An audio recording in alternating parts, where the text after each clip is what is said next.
Average একটা বাঙালিকে উঠা ও হিন্দি বেটার বলতে পারবে compare to English or any other language. There is a huge influence of Indian media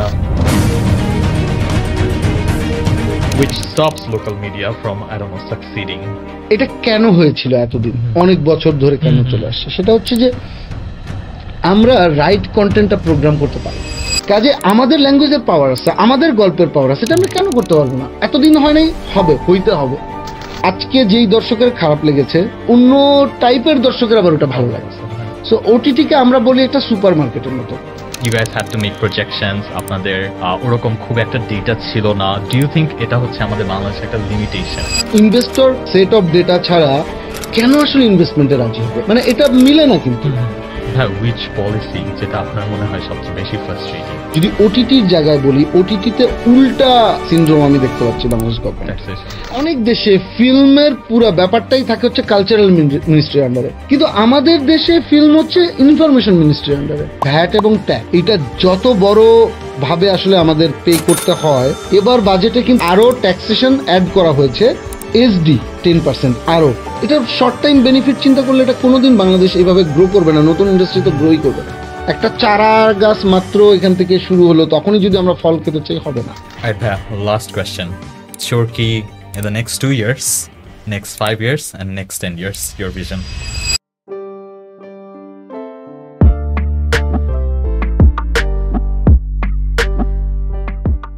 Hello everybody, welcome to episode 2 of Anwar Ishrat Presents How to Start a Startup featuring BU EDF. On today's episode, the theme is finding the right idea, problem identification, validation, and research. And to do that, we have a very special guest with us, someone I would consider an outsider to the sort of tech industry because he's a very creative person. He has been in this sort of creative space for over a decade now, and yet he transitioned to tech, which is why I think today's episode is going to be super fascinating, especially for anyone who's interested in shifting careers from a creative medium to a more tech medium.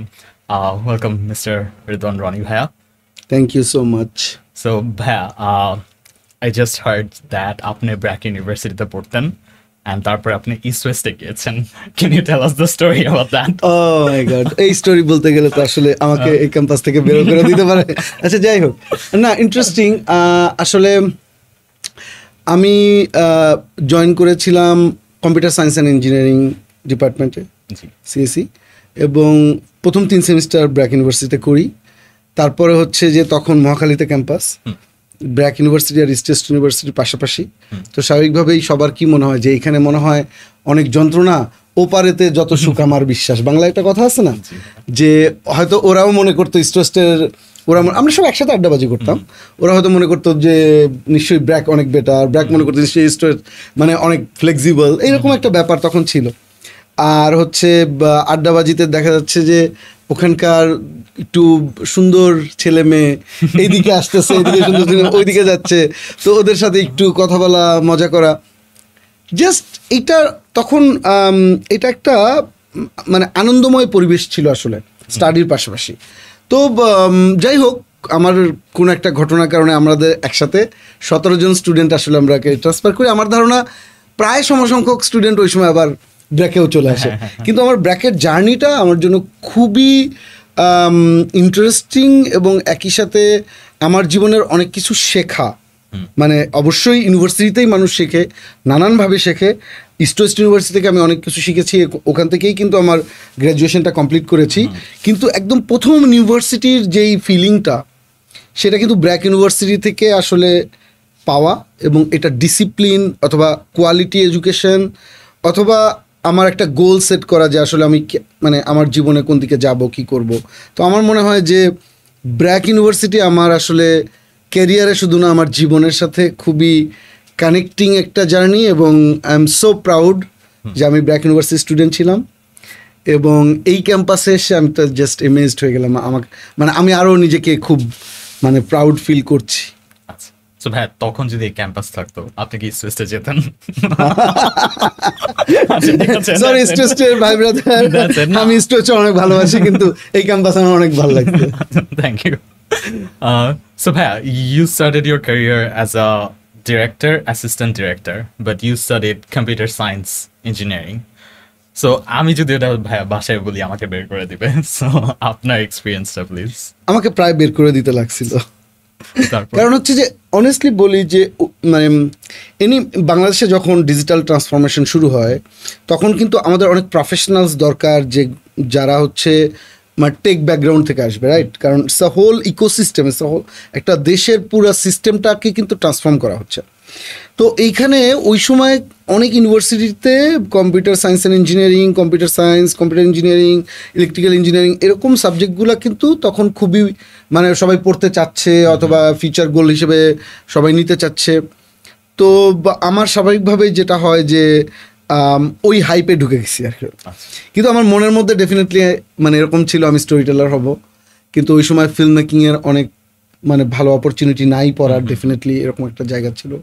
তো আমার মাথায় তখন আসলে খুব বেশি কিছু কাজ করে নাই, আমার ফ্যামিলিও চাইছে, হয়তো আমিও চাইছি, ঢুকে পড়ছি।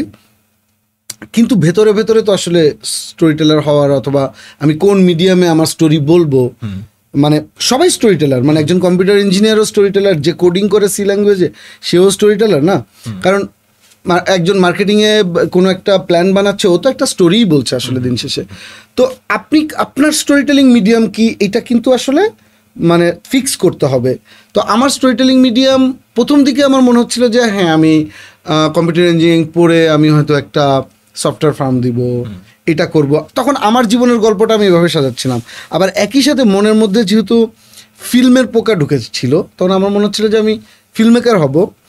এই ফিল্ম মেকার হওয়ার স্বপ্নটা, যে আমি এই ফিল্মের মিডিয়াতে আমার স্টোরিটা বলবো, তো ওইটা আমার ব্যাক অফ মাইন্ডে আমার আসলে খুব স্ট্রংলি ছিল বলে আমি পড়াশোনা অবস্থায় ইনফ্যাক্ট ব্র্যাকে পড়তেই আমি আসলে আমার গুরু মোস্তফা সরোয়ার ফারুকী ছবিয়াল, ওখানে আসলে আমি জয়েন করার সুযোগ পাই as a assistant director. Then started my career মানে as a film making career যদি আমি বলি, ফিল্ম মেকার। এবং সবচেয়ে বড় কথা দুইটা মানে আমার ব্র্যাকের ক্যাম্পাস থেকে আমার দুইটা কানেকশন খুবই স্ট্রংলি বিল্ড আপ হয়েছে। একটা হচ্ছে ফারুকী ভাইয়ের সাথে আমার যোগাযোগ, এবং একই সাথে আমার বন্ধু ফামি, ইফতেখার আহমেদ ফামি, ও আর আমি একই সাথে, ও আমার প্রথম বন্ধু হয়েছে ব্র্যাক ইউনিভার্সিটিতে। অ্যান্ড দেন আমাদের একটা সারা জীবনের জার্নি তৈরি হয়ে গেছে। আমরা প্রথম টিভি সিরিজ আমাদের হাউসফুল আমরা একসাথে ডিরেকশন দিয়েছি, এবং ও তো বিউটিফুল ফ্যান্টাস্টিক ডিরেক্টর, অনেক কাজ করেছে।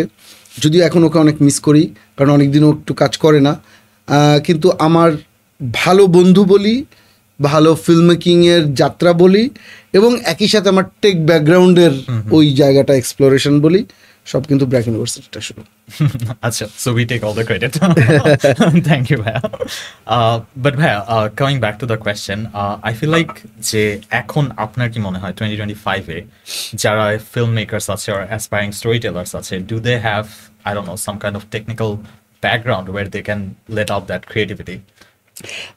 টেকনিক্যাল ব্যাকগ্রাউন্ড মানে ফিল্ম মেকিংয়ের আসলে অনেকগুলো পার্ট, তার মধ্যে আমি দুইটা স্ট্রং পয়েন্ট বলি। একটা হচ্ছে ক্রিয়েটিভ সাইডটা, যেটা আমার অ্যাস্থেটিক ডেভেলপমেন্টটা খুবই জরুরি। যে আমি আসলে সবাই তো অনেক মানুষ ফিল্ম বানাবে, সারা পৃথিবীতে অনেক ফিল্ম মেকার আছে। আসলে পার্টিকুলার আমি যদি পয়েন্ট অফ ডিফারেন্সিয়েশন যদি আমি আসলে চিন্তা করি যে ডিফারেন্সটা কি, আমি যখন ফিল্ম বানাতে আসবো আমার ফিল্ম অন্যদের চেয়ে কেন আলাদা হবে, কেন মানুষ দেখবে, ওই ডিফারেন্সিয়েশনটা ক্রিয়েট করতে হবে। তো ওইটা হচ্ছে অ্যাস্থেটিক দিয়েই করতে হবে, যে আমার ফিল্ম অ্যাস্থেটিকটা আসলে কেমন, আমি আসলে কী, এটা একটা ক্রিয়েটিভ সাইড। আরেকটা সাইড হচ্ছে কমপ্লিটলি সায়েন্স অ্যান্ড কমার্সের মিক্স, যে আমাকে আসলে কিন্তু জানতে হবে ক্যামেরার সায়েন্সটা কী, আমার কিন্তু লেন্সের সায়েন্সটা জানতে হবে, আমার কিন্তু জানতে হবে আমার টেকনিক্যাল ইকুইপমেন্টগুলো কীভাবে ফাংশন করে, আমি আসলে কী করলে এটার আউটপুটটা কী হবে। হয়তো আমি অপারেট করবো না, কিন্তু অ্যাজ আ ফিল্ম মেকার আমাকে ওটা জানতে হবে। আরেকটা সাইডে যদি বলি যে এটার মধ্যে কিন্তু একটা মানে কমার্স মানে জড়িত, যে আমার এখানে কিন্তু একটা ইনভেস্টমেন্ট লাগবে।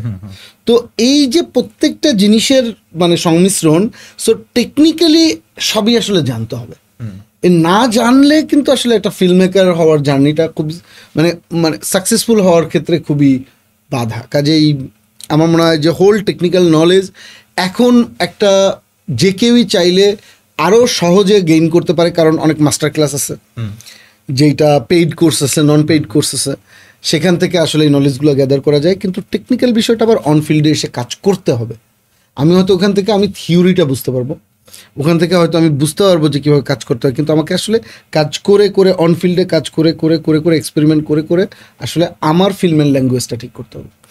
আচ্ছা, সো ভাই আপনি যখন অন ফিল্ডে গিয়েছেন, আপনি তো সিএসি ব্যাকগ্রাউন্ডে, how did you convince them to take you as a assistant director? What did you have to show to them? আমি এমন নাসরবান্দা ছিলাম, আমি এমন করে লেগেছিলাম আসলে সারোয়ার ভাইয়ের পিছনে, না আমাকে না নিয়ে উপায় নাই। কারণ এইটা আমার ধারণা সারোয়ার ভাই আমাকে ওইটা বুঝতে চাইছে যে এ এত জ্বালায় কেন, মানে এত এরকম করে লেগে আছে কেন, কেন আসলে ছাড়তেছে না। মানে আমি লাকি যে ওনার আমি ইমেল অ্যাড্রেস একটা পত্রিকায় পেয়েছিলাম, ওখান থেকে আমি তাকে ইমেল করি ব্র্যাক ইউনিভার্সিটির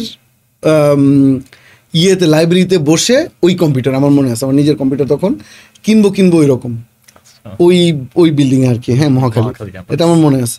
সো ওখানে বসে আমি ইমেল করি তাকে, বিশাল ইমেল, যদি সে রেসপন্স করে তো ভালো, রেসপন্স না করলে তো ঠিক আছে। আমি রেগুলার চেক করি, উনি রেসপন্স করেছে উইথ ফোন নাম্বার, এবং এই ফোনে যে ওনাকে জ্বালানো শুরু করছে, এই জ্বালানো আর থামে নাই।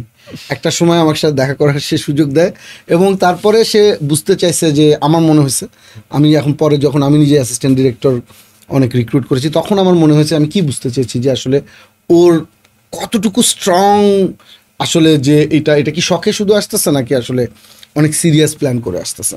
তো আমার ধারণা স্যার ভাই না নিয়ে, এতই আমি জ্বালাইছি তাকে, না নিয়ে উপায় ছিল না। So, Bhai, you have been in this industry for almost 10 years, more than 10 years? In media? In media? It's 22 years. 22 years. কারণ আমি ইউনিভার্সিটির শুরু থেকেই আমি কাজ করা শুরু করছি। True. So 22 years A what transition বা কি চেঞ্জেস আপনি দেখেছেন এই ইন্ডাস্ট্রিতে? ইন্ডাস্ট্রি তো অনেক চেঞ্জ, মানে এটা স্পেসিফিক, মানে কোশ্চেন হলে আমার স্পেসিফিক আনসার দিতে পারতাম। আমি যদি ওভারঅল বলি, একটা তো টেকনিক্যাল চেঞ্জেস আসছে, মানে আগের ইকুইপমেন্ট আর এখনকার ইকুইপমেন্ট সেম না। সো এই টেকনিক্যাল চেঞ্জেসটা অবভিয়াস, এটা প্রত্যেকটা ইন্ডাস্ট্রিতেই আসবে। আসলে চেঞ্জেসটা আমি আসলে ফিল করার চেষ্টা করি যে আমরা কতটুকু অ্যাস্থেটিক ডেভেলপ করতে পারলাম, কতটুকু আসলে মানে ফিল্মের ল্যাঙ্গুয়েজ ওয়াইজ কতটুকু আমরা আগাতে পেরেছি। তো সেখানে আমার কাছে মনে হয় অ্যাচিভমেন্ট অনেক। মানে আমরা কিন্তু এই কয়েক বছরেই কিন্তু আমরা আসলে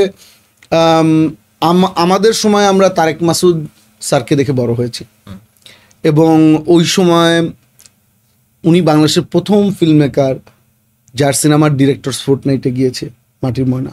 সো ওইটা আমাদের জন্য ইন্সপিরেশন ছিল, ওয়ার্ল্ড সিনেমায় আমাদের প্রবেশ। কিন্তু এই যে ওভার দ্য টাইম, যে টাইমটার কথা উল্লেখ করলাম, এই টাইমের মধ্যেই কিন্তু আমরা কানে অফিসিয়াল সিলেকশন পেয়েছি, রেহানা মারিয়াম নূর দিয়ে, সাদের সিনেমা দিয়ে কম্পিটিশনে ছিল।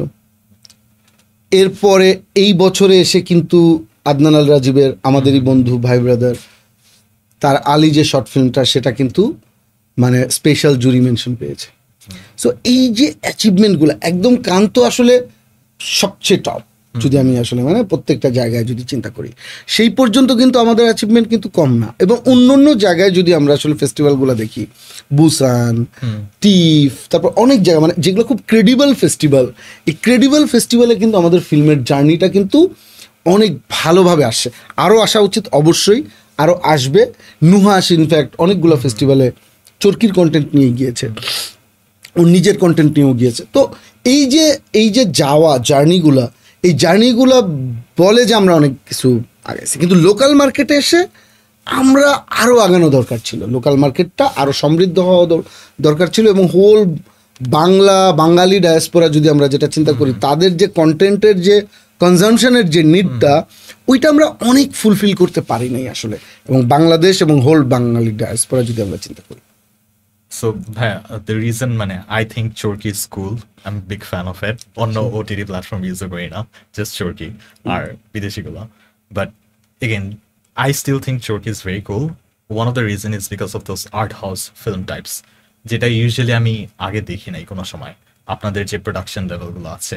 সো ওইটা কিভাবে how do even marketing team বা অন্য টিমদের এগেনস্টে গিয়ে আপনি বলেন যে না, let's experiment with this, where does that culture come from?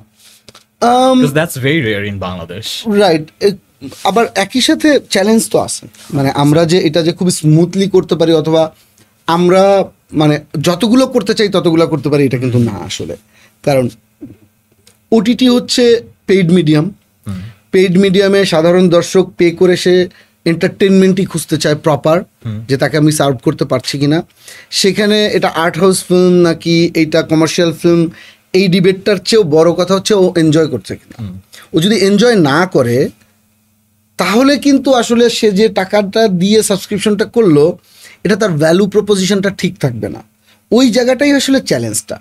তো আমাদের কি হয়, মানে প্রথম দিকে শুরু দিকে এক্সপেরিমেন্টাল করার সুযোগ যতটা ছিল, ডে বাই ডে আমরা একদমই ব্ল্যাঙ্ক মার্কেটে যখন আমরা ইন করেছি, আমরা জানি না আমাদের ডেটা কি। তো আমরা আস্তে আস্তে যখন ডেটা আমাদের মানে কালেক্ট করা শুরু করছি, তখন কিন্তু অনেক ডেটা সেন্ট্রিক ডিসিশনটা বেশি চলে আসছে। তো ওই সময় এক্সপেরিমেন্টের জায়গাগুলো একটু করে কমতে থাকে। কিন্তু আমরা আবার মানে খুবই চেষ্টা করি, যেটা ইউ রাইটলি সেড, যে মার্কেটিং টিমের সাথে একটা মারামারি আছে। কারণ মার্কেটিং তো বলবে যে ভাই আমার বিজনেস কি, আমি বিজনেস এত এত আপনি আর্ট কালচার করলে করেন ভাই, আমার বিজনেসটা ঠিক থাকতে হবে, রাইট? সো ওদের যে মনের মধ্যে একটা ভালো কন্টেন্টের জন্য হাহাকার নেই তা না, বাট ও যখন একটা আরওয়াই মিলাতে যায় তখন কিন্তু আলটিমেটলি এটা ডিমান্ডে চলে আসে যে কি মানে কি কন্টেন্ট করতে হবে। কিন্তু আবার একই সাথে ওই কন্টেন্টগুলো যেগুলো আসলে আমাদের মনের কন্টেন্ট, ওই কন্টেন্টগুলো আমরা করতে চাই, এইটার ব্যালেন্সটা করতে যে আসলে একটা স্ট্রাগল ফেস করতে হয় অলওয়েজ। বাট আমি এখানে একটা জিনিস বলবো যে আমার ইনভেস্টর মানে তারা অনেক মানে লিবারেল এই ব্যাপারে, যে মানে ঠিক আছে তোমরা তোমাদের জার্নির ভেতরে কোনটা আর্ট হাউস করবা, কোনটা এটা করবা, এই কন্টেন্টের ভেতরের জার্নিটাতে আমরা আসলে খুব বেশি থাকতে চাই না, এটা তোমাদেরকে ট্রাস্ট করি।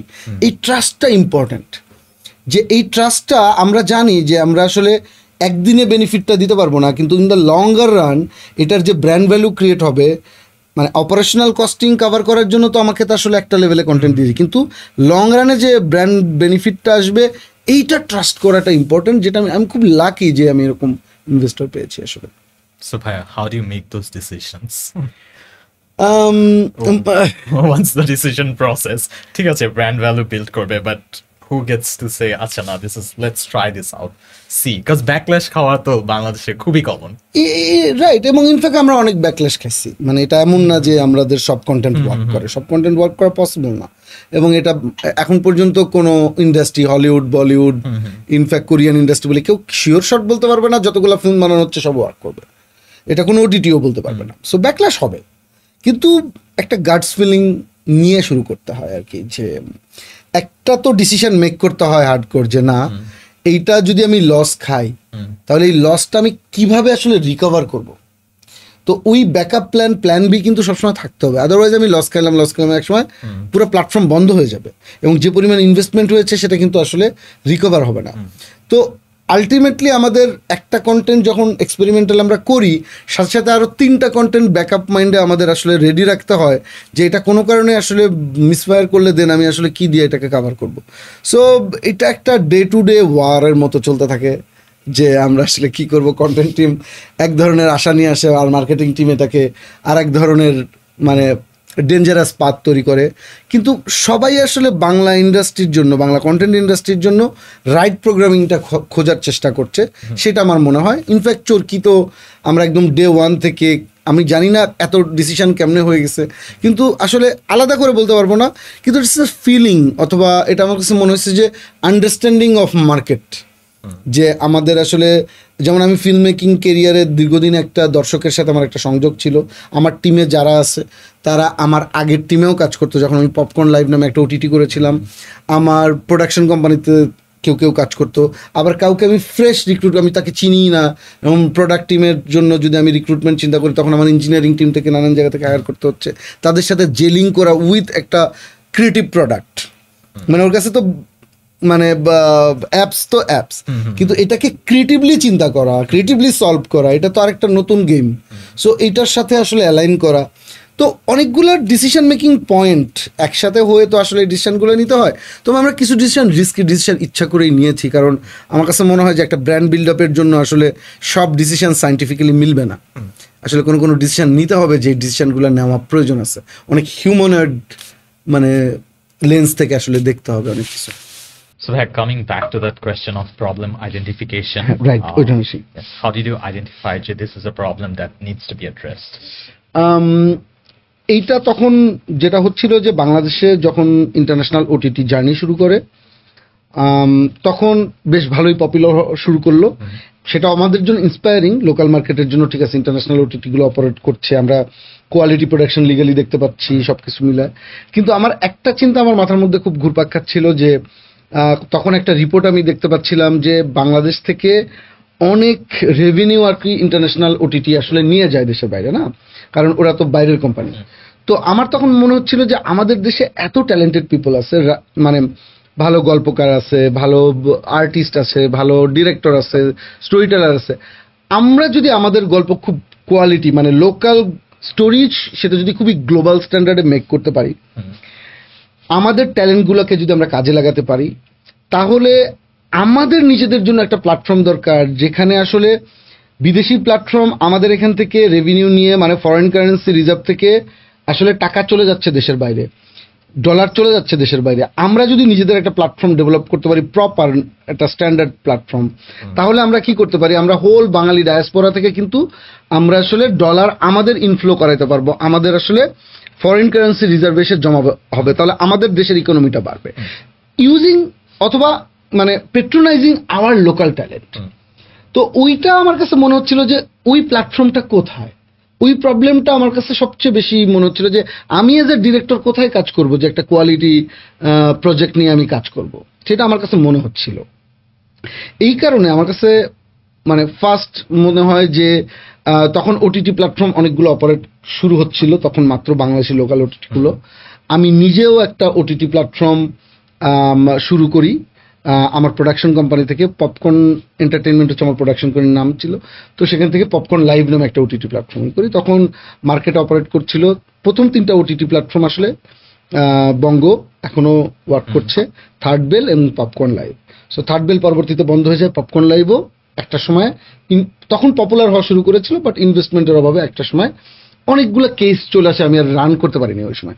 কিন্তু ওই সময়ের যে আমি যদি প্রবলেম আইডেন্টিফিকেশন, যদি ওই সময় সবাই বোধহয় একটা জিনিস ফিল করছিল যে আমাদের নিজেদের দেশের একটা আমাদের প্ল্যাটফর্ম, যে আমাদের গল্প সবচেয়ে বেস্ট ওয়েতে তুলে নিয়ে আসবে। আমাদের গল্প তো বিদেশিরা বলতে পারবে না ভালো করে, কারণ বিদেশির জীবনের গল্পের চেয়ে আমাদের জীবনের গল্প ইন্টারেস্টিং।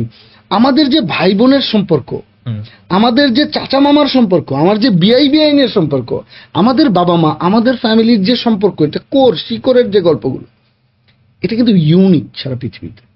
তো এটা তো আমরা তো বেস্ট স্টোরি আমরাই বলতে পারবো। তো ওইখানে মনে হচ্ছিল আমাদের গল্প বেটার ট্রিট করতে পারবে আমাদের নিজেদের দেশের প্ল্যাটফর্ম, এইটা প্রপার একটা প্ল্যাটফর্ম দরকার। এবং পরবর্তীতে চরকির ইনিশিয়েশনটা শুরু হয় আর কি। সো ভাইয়া, did popcorn live started before Bongo or was it after Bongo? ওই সমসাময়িক বঙ্গটা, হ্যাঁ সিমিলার টাইমে শুরু হয় আর কি। So ভাইয়া, what made you decide to start a business rather than go join for another business? Because I'm sure Bongo would have loved to have someone like you. Basically আমার কাছে মানে এটা প্রবলেম আইডেন্টিফিকেশনের মধ্যে একটা খুবই মেজর পার্ট। সেটা হচ্ছে আমার কাছে মনে হচ্ছিল যে আমাদের শুধু ওটিটি হলে চলবে না, আমাদের একটা প্রিমিয়াম ওটিটি লাগবে। মানে প্রিমিয়াম ওটিটি মানে হচ্ছে যে আমি একদম প্রপার এসবোর্ড বেস, মানে subscription base video on demand, মানে যেখানে আসলে মানুষ ফিল করবে, দর্শক ফিল করবে যে এখানে আমি সাবস্ক্রিপশনটা যে কিনলাম এটা একটা ভ্যালু আছে, এই ভ্যালুটা আমি প্রপোজ করতে চেয়েছি। তো এইটার জন্য আমার আদার প্ল্যাটফর্মের কাছে খুব বেশি আমার কাছে মনে হচ্ছিল যে এক একজনের বিজনেস মডেলিটি এক এক রকম, কেউ হয়তো এভার্ড বেস, কেউ হয়তো টিবোর্ড নিয়ে চিন্তা করছে। তো আমার কাছে মনে হচ্ছিল আমার মাথার মধ্যে যেটা ওয়ার্ক করছে যে এখানে একটা বড় সাবস্ক্রিপশনের মার্কেট ডিমান্ড রয়েছে, যে যেখানে আসলে দর্শক তার কোয়ালিটি টাইম স্পেন্ড করতে চায়, এটা আমি বুঝতে পারছিলাম। কিন্তু আসলে প্রপার কন্টেন্ট অথবা ওই প্ল্যাটফর্মটা হচ্ছিল না আমাদের একদম লোকাল কন্টেন্টের। এবং ইউটিউবে তো থাউজেন্ডস অফ আওয়ার কিন্তু কন্টেন্ট কিন্তু অলরেডি আছে, কিন্তু তারপরেও কিন্তু ওইটা ফ্রি মিডিয়ামের কন্টেন্ট কিন্তু কিউরেটেড কন্টেন্ট না, যে কেউ কিন্তু আজকে একটা কন্টেন্ট আপলোড করে দিতে পারছে, একটা চ্যানেল খুলে ফেলতে পারছে। তো ওইখানে কিন্তু কিউরেশনটা নাই। কিন্তু হ্যাঁ, ভালো অনেক ধরনের কন্টেন্ট আছে, কিন্তু যখন একটা মানুষ প্রপার একটা সিরিজ দেখতে চায়, একটা ফিল্ম দেখতে চায়, অথবা একটা ভালো ডকুমেন্টারি দেখতে চায়, মানুষের কিন্তু কোয়ালিটির সেন্সটা কিন্তু দিন দিন আসলে আপগ্রেড হচ্ছে আমাদের সবারই, আমরা বুঝতে পারছি যে কোয়ালিটি জিনিসটা কি। সো আমি যে টাইমটা স্পেন্ড করবো সেটা আমি কোয়ালিটি টাইমটা স্পেন্ড করতে পারলাম কিনা। এই যে মার্কেটে একটা ডিমান্ড এন্ড সাপ্লাই গ্যাপ, তো ওই জায়গা থেকে আমার কাছে মনে হচ্ছিল যে এইটা আসলে আমি যেই চিন্তাটা, যেই স্ট্র্যাটেজিটা চিন্তা করছি, এইটা আসলে ওই সময় অন্য ওটিটি গুলো হয়তো অন্য মোডালিটিতে ফোকাস করছে বেশি। এই কারণে আমার কাছে মনে হচ্ছিল না যে আমার চিন্তাটা যদি ভালো একটা ইনভেস্টমেন্ট পেতাম তাহলে এখান থেকে আসলে আমি একটু করে দেখতাম কেমন হয়, এবং কেন যেন একটা ফিলিং হচ্ছিল এটা ওয়ার্ক করবে, এই স্ট্র্যাটেজিটা ওয়ার্ক করবে, স্পেশালি এসওয়ার্ড বেস মানে প্ল্যাটফর্ম। ভাইয়া সাবস্ক্রিপশন মডেল লাইক আপনি কাউকে আস্ক করেন বাংলাদেশে সবাই বলবে this will never work in Bangladesh, এটা একটা western idea. I feel like you guys are the first যারা made this successful. How did that communication, মানে আপনি ইনভেস্টরকে কি বলেছেন যে না let me try the subscription model, it might work, like how did you convince? না, interesting, এই ওই সময়টা আমাদের জন্য খুব চ্যালেঞ্জিং সময় ছিল, কারণ আসলে এটা আছে না যে একটা ইনভেস্টর কোনো ডেটা প্রুভেন একটা সেট অফ ডেটা ছাড়া কেন আসলে ইনভেস্টমেন্টে রাজি হবে, এটা কিন্তু খুব মানে এটা মিলে না কিন্তু। মানে এটা আমি লাকি বলা চলে, একদম কমপ্লিটলি লাকি। কিন্তু আমার কাছে মনে হচ্ছিল সাবস্ক্রিপশনের মার্কেট, এটা আমি কোনো ডেটা দিয়ে ওই সময় আমি প্রুভ করতে পারিনি, কারণ ডেটাই নাই, আমি প্রুভ করবো কিভাবে? এখানে কেউ সাবস্ক্রিপশন মার্কেট ট্রাই করে নাই। মানে তখন প্রথম আলো ই পেপারে সাবস্ক্রিপশন একটু শুরু করেছিল একটা এরকম একটা জার্নি, কিন্তু প্রপার এন্টারটেইনমেন্ট কন্টেন্টে সাবস্ক্রিপশন, কারণ তখন কিন্তু মানুষের ফিলিংটা হচ্ছে মানুষ পাইরেসি করে সব দেখে, হ্যাঁ, তো জানে যে কন্টেন্ট ফ্রি, মানে এই যে এটাকে যে আসলে মানে সাবস্ক্রাইব করে দেখতে হবে, এই কনসেপ্টটা স্টাবলিশ করাও কিন্তু একটা বড় চ্যালেঞ্জ ছিল। আচ্ছা, আর একটা জায়গাটা আমি যদি বলি সেটা হচ্ছে যে তাহলে কিভাবে আমরা এটা আগালাম, যে মানে এরকম একটা কনসেপ্ট নিয়ে। প্রথমত আমরা একটা প্রজেকশন তৈরি করার চেষ্টা করেছি। আমি যখন আসলে প্রথমে, সত্যি কথা আমি যদি একটু জার্নিটা একটু ডিটেল বলি, যে আমি একটা প্রেজেন্টেশন বানিয়ে, আমি কিন্তু বিজনেস ব্যাকগ্রাউন্ডের স্টুডেন্ট না, ভুলভাল প্রেজেন্টেশন আমি শিওর, কিন্তু আমার ভেতরে হয়তো প্রেজেন্টেশনের ভিতরে কোনো একটা পয়েন্ট ছিল যে পয়েন্টটা কোনো একটা ইনভেস্টরকে নাড়া দিবে। আমি জানি না আসলে এটা প্রপার বিজনেস প্রেজেন্টেশন কিনা, কিন্তু আমি অনেক যখন আমার পপকর্ন লাইফ বন্ধ হয়ে যায় ইনভেস্টমেন্টের জন্য, আমি অনেক এই বাংলাদেশের বড় বড় ইনভেস্টরদের কাছে কিন্তু আমি গিয়েছি, কয়েকজনের কাছে, যে আমি তাদেরকে কনভিন্স করার চেষ্টা করেছি। কেউ হোপ দিয়েছে, কেউ দেয় নাই, কেউ বুঝতে পারে নাই। কিন্তু আমার কাছে খুব মজা লাগছে যে আমি প্রথম আলোতে যখন আসলে আমার কনভারসেশনটা স্টার্ট হয় উইথ জাভেদ সুলতান পিয়াস ভাই, আমার খুবই ভালো বন্ধু এখন, তো উনি হচ্ছে প্রথম আলো ডিজিটালের চিফ বিজনেস অফিসার আর কি, মানে প্রথম আলোর চিফ বিজনেস অফিসার। তো উনার এই মার্কেট সম্পর্কে একটা বড় আগ্রহের জায়গা ছিল, যে কিন্তু রাইট মডেল হয়তো মানে সেও চিন্তা করেনি অথবা কারোর কাছ থেকে আসে নাই, কিন্তু প্রথম আলোর বিজনেসটা সে কিন্তু একটা হিউজ গ্রোথ নিয়ে আসছে যদি ডিজিটাল বিজনেস বলি। তো এই যে উনারও এরকম চিন্তা, আমরা একসাথে আড্ডা দিতে দিতে কিন্তু আমরা একটা, হ্যাঁ, তার কাছে মনে হচ্ছিল যে হ্যাঁ, আপনি যদি বুঝতে পারছি আপনি অলরেডি একটা এক্সপিরিয়েন্স করে আসছেন, সো আপনি যদি একটা ভালো ইনভেস্টমেন্ট পান তাহলে হয়তো এটা ওয়ার্ক করে যেতে পারে, কিন্তু কেমনে ওয়ার্ক করবে আসলে সেট অফ ডেটা নাই। দেন আমরা মতি ভাইয়ের সাথে কথা বলি, মতি ভাই বুঝতে পারছি আমি কিছুই বুঝতে পারছি না, কিন্তু একটা জিনিস বুঝতে পারছি যে তোমরা নতুন কিছু নিয়ে চিন্তা করতেছো। দেন ট্রান্সকম, মানে আলটিমেটলি তো প্রথম আলো তো মিডিয়া স্টারের আন্ডারে একটা কোম্পানি, মানে একটা ব্র্যান্ড, আবার মিডিয়া স্টার লিমিটেড আসলে ট্রান্সকমের ব্র্যান্ড। তো মিডিয়া স্টার লিমিটেডের মাধ্যমে ট্রান্সকমের সাথে যোগাযোগ, এবং সেখান থেকে আমি খুবই লাকি যে তখন আমাদের চেয়ারম্যান স্যার বেঁচে ছিলেন। আমি খুবই লাকি যে উনি আমাকে পছন্দও করতেন, একটা মানে নানানভাবে যোগাযোগ ছিল, এবং একই সাথে এরকম একটা নতুন কনসেপ্ট উনি ফার্স্টে এটা খুব পজিটিভলি রিসিভ করেন, এবং পরবর্তীতে যখন আমাদের এখন group CEO madam Simin Rahman, উনি যখন এটা শুনেন ওনার কাছেও খুবই ইন্টারেস্টিং একটা জার্নি। এবং পরবর্তীতে আমি যার কথা আসলে বলার জন্য এই গল্পটা বললাম সেটা হচ্ছে জারাইব ভাই। হ্যাঁ, সো উনি হচ্ছে যখন আসলে ট্রান্সকমের বিজনেসে এসে শুরু করেন, এই যে নতুন দিনের ভাবনাটা, মানে ট্রান্সকম তো একটা অনেক, মানে বাংলাদেশে যদি ইকোনমিতে বলি একটা বড় কন্ট্রিবিউশন, অনেকগুলো প্রোডাক্ট দিয়ে আমার নতুন করে বলার কিছু নাই, কিন্তু জারাইব ভাই যখন এসে এরকম একটা নতুন কনসেপ্ট শুনে আমাকে প্রথমেই বলছে যে আপনার বিজনেসের পুরো মোডালিটিটা আপনি আমাকে বললাম, তারপর হচ্ছে যে আপনার প্রজেকশনটা আপনি নিয়ে আসেন। আমি প্রজেকশন নিয়ে গেছি, আমি আর পিয়াস ভাই। প্রজেকশন শোনার পরে দেখার পরে উনি বলে যে আপনি এত ছোট করে কেন চিন্তা করছেন, আপনি যখনই ছোট করে চিন্তা করবেন তখন এটা আসলে একটা লেভেল পর্যন্ত যাবে, আপনি এত কম টাকার প্রপোজাল কেন নিয়ে আসছেন, তার মানে আপনার মার্কেট আন্ডারস্ট্যান্ডিং ঠিক নাই।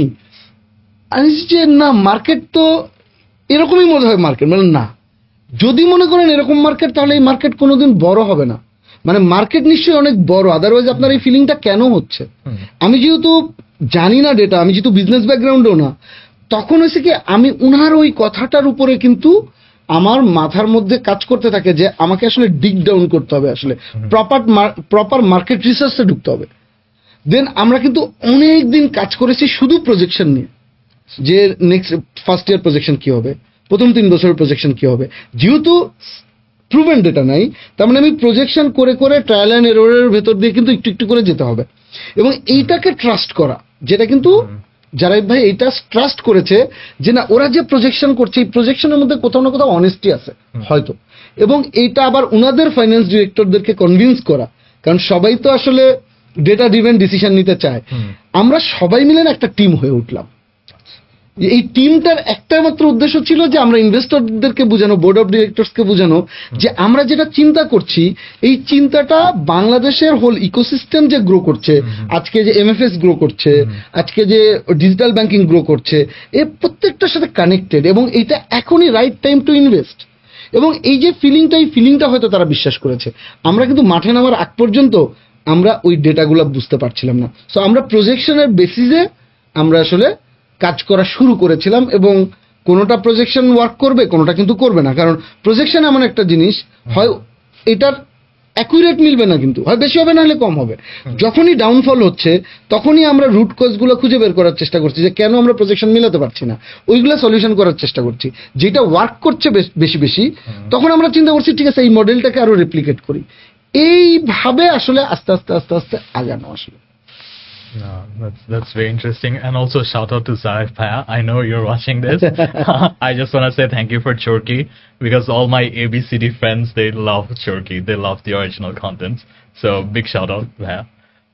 Bhaiya, so coming back again, you guys had to make projections. আপনাদের ওরকম খুব একটা ডেটা ছিল না। ডু ইউ থিঙ্ক এটা হচ্ছে আমাদের বাংলাদেশে একটা লিমিটেশন যে আমাদের এনাফ ডেটা নাই? বিকজ এগুলো আই ফিল লাইক বিদেশে গভর্নমেন্টরা প্রোভাইড করে দেয়, ওদের খুবই লাইক ডিটেইলড একটা সুন্দর করে ডেটা ভ্যালিডেশন সহ ডেটা দেওয়া থাকে। আমাদের ডেটা আছে অনেক, মানে ভালো ভালো প্রজেকশন দেওয়া, বাট যারা স্টার্ট আপ শুরু করতে চায় ওরা দেখে যে it does not connect at all. So how did you sort of navigate that challenge? প্রথমত মানে এটা ফ্রাস্ট্রেশন, ডেফিনেটলি এটা আমাদের সবার জন্য ফ্রাস্ট্রেশন, কিন্তু আবার একটা জিনিসও বুঝতে হবে, বাংলাদেশ তো প্রত্যেকটা জায়গাতেই গ্রো করছে। আজকে 10 বছর পরে যারা বিজনেসে আসবে তারা কিন্তু একটা মানে এই ডেটাটা আসলে প্রপার পেয়ে যাবে, কিন্তু অবশ্যই উচিত ছিল আমি মনে করি আরো আগে থেকে আসলে এইগুলোর প্রপার রিসার্চ থাকা, এইগুলো থেকে আসলে আমার একটা মানে স্টাডি থাকা, আন্ডারস্ট্যান্ডিং থাকা। আমরা যখন বিজনেস শুরু করতে যাবো ওই আন্ডারস্ট্যান্ডিংটা আমাদের হেল্প করবে। আসলে ওটিটির কনসেপ্টটি বাংলাদেশে তো মানে নতুন ছিল, হ্যাঁ, এবং এইটার জন্য আমরা মানে বাংলাদেশের মার্কেট কেউই রেডি ছিল না। আমরা যেই মার্কেটে আসলে আমাদের চরকির জার্নিটা শুরু করি, একই সাথে আমি বলবো যে ওটিটি নীতিমালাই এখন পর্যন্ত ঠিকমতো হয় নাই, মানে একটা খসড়া নীতিমালা হয়ে আছে, এবং সেটাও আমি মনে করি যে it's not international standard. So আগে আসলে আমাদের এই নীতিমালাটা ঠিক করতে হবে, মানে পলিসি লেভেলে আগে পলিসিটা প্রপার ঠিক করতে হবে, একটা ইন্টারন্যাশনাল স্ট্যান্ডার্ড পলিসি মেক করতে হবে, ওই পলিসির আন্ডারে অনেক কিছু আসলে এক্সিকিউশন লেভেলে নিয়ে যেতে হবে আর কি। আর আগে যা যা যা যা হয়েছে এগুলোর প্রপার স্টাডি, প্রপার এটা আসলে লাইব্রেরি করতে হবে। হ্যাঁ, প্রত্যেকটা জিনিসই প্রত্যেকটা সেক্টরেই নতুন করতে হবে, আমাদেরই করে যেতে হবে। আসলে আমরা খুব বেশি এক্সপেক্ট আসলে করি না যে গভর্নমেন্ট থেকে কি সাপোর্ট পাবো কি পাবো না। আমরা খালি মনে করি যে গভর্নমেন্ট যেন এমন কোনো পলিসি তৈরি না করে আমাদের হাত পা বেঁধে দেয়, এমন কোনো কিছু না করে যেটা আসলে আমাদের বাংলাদেশে এত সম্ভাবনার জায়গা নষ্ট হয়ে যায়, এমন কিছু না করে যে আমরা আসলে থমকে যাই। আমরা এটা দোয়া করি। বাদ বাকিটা যেটা হয় যে বাংলাদেশের তারুণ্যের যে জয়গান অথবা ইয়াংরা, ইনফ্যাক্ট আমরা যখন চরকি করতে গেছি ইয়াং ফিল্ম মেকাররাই সবচেয়ে ভালো করছে। কিন্তু তো এই যে তরুণদের একটা পাওয়ার, এই পাওয়ারটাকে যেন কেউ না থামায়, মানে এইটাই শুধু আমরা চাই আসলে। সো ভাই, উইচ পলিসি যেটা আপনার মনে হয় সবচেয়ে বেশি ফ্রাস্ট্রেটিং বা সবচেয়ে আপনাদের বেশি স্টপ করছে from growing or building your content library? First of all যদি বলি যে অন্যান্য দেশে সারা পৃথিবীতে এই আর্টকে কিন্তু আলাদা করে পেট্রোনাইজ করা হয়, এবং আমরা যখন দেখি যে আর্টকে অনেক সাবসিডি দেওয়া হয়, আমাদের এখানে এই প্র্যাকটিসটাই নাই, ওর খুবই কম। হ্যাঁ, অল্প কিছু সব জায়গায় দেওয়া হয়, কিন্তু আসলে যদি ওটিটির জায়গায় বলি, ওটিটিতে উল্টা মানে সিনড্রোম আমি দেখতে পাচ্ছি বাংলাদেশ গভর্নমেন্ট। হ্যাঁ, মানে এটা খুবই বাজেভাবে। ইনফ্যাক্ট আমরা যেহেতু ওটিটি নীতিমালা নাই, তো চরকি কিন্তু একটা কর্পোরেট কোম্পানির মতো ফাংশন করে, এবং কর্পোরেট কোম্পানির মতো ফাংশন করতে গেলে ভ্যাট এবং ট্যাক্স এটা যত বড় ভাবে আসলে আমাদের পে করতে হয়, এইটা আমি মনে করি যে একটা গ্রোয়িং ইন্ডাস্ট্রির জন্য উল্টাটা হওয়া উচিত, ট্যাক্স হলিডে দেওয়া উচিত।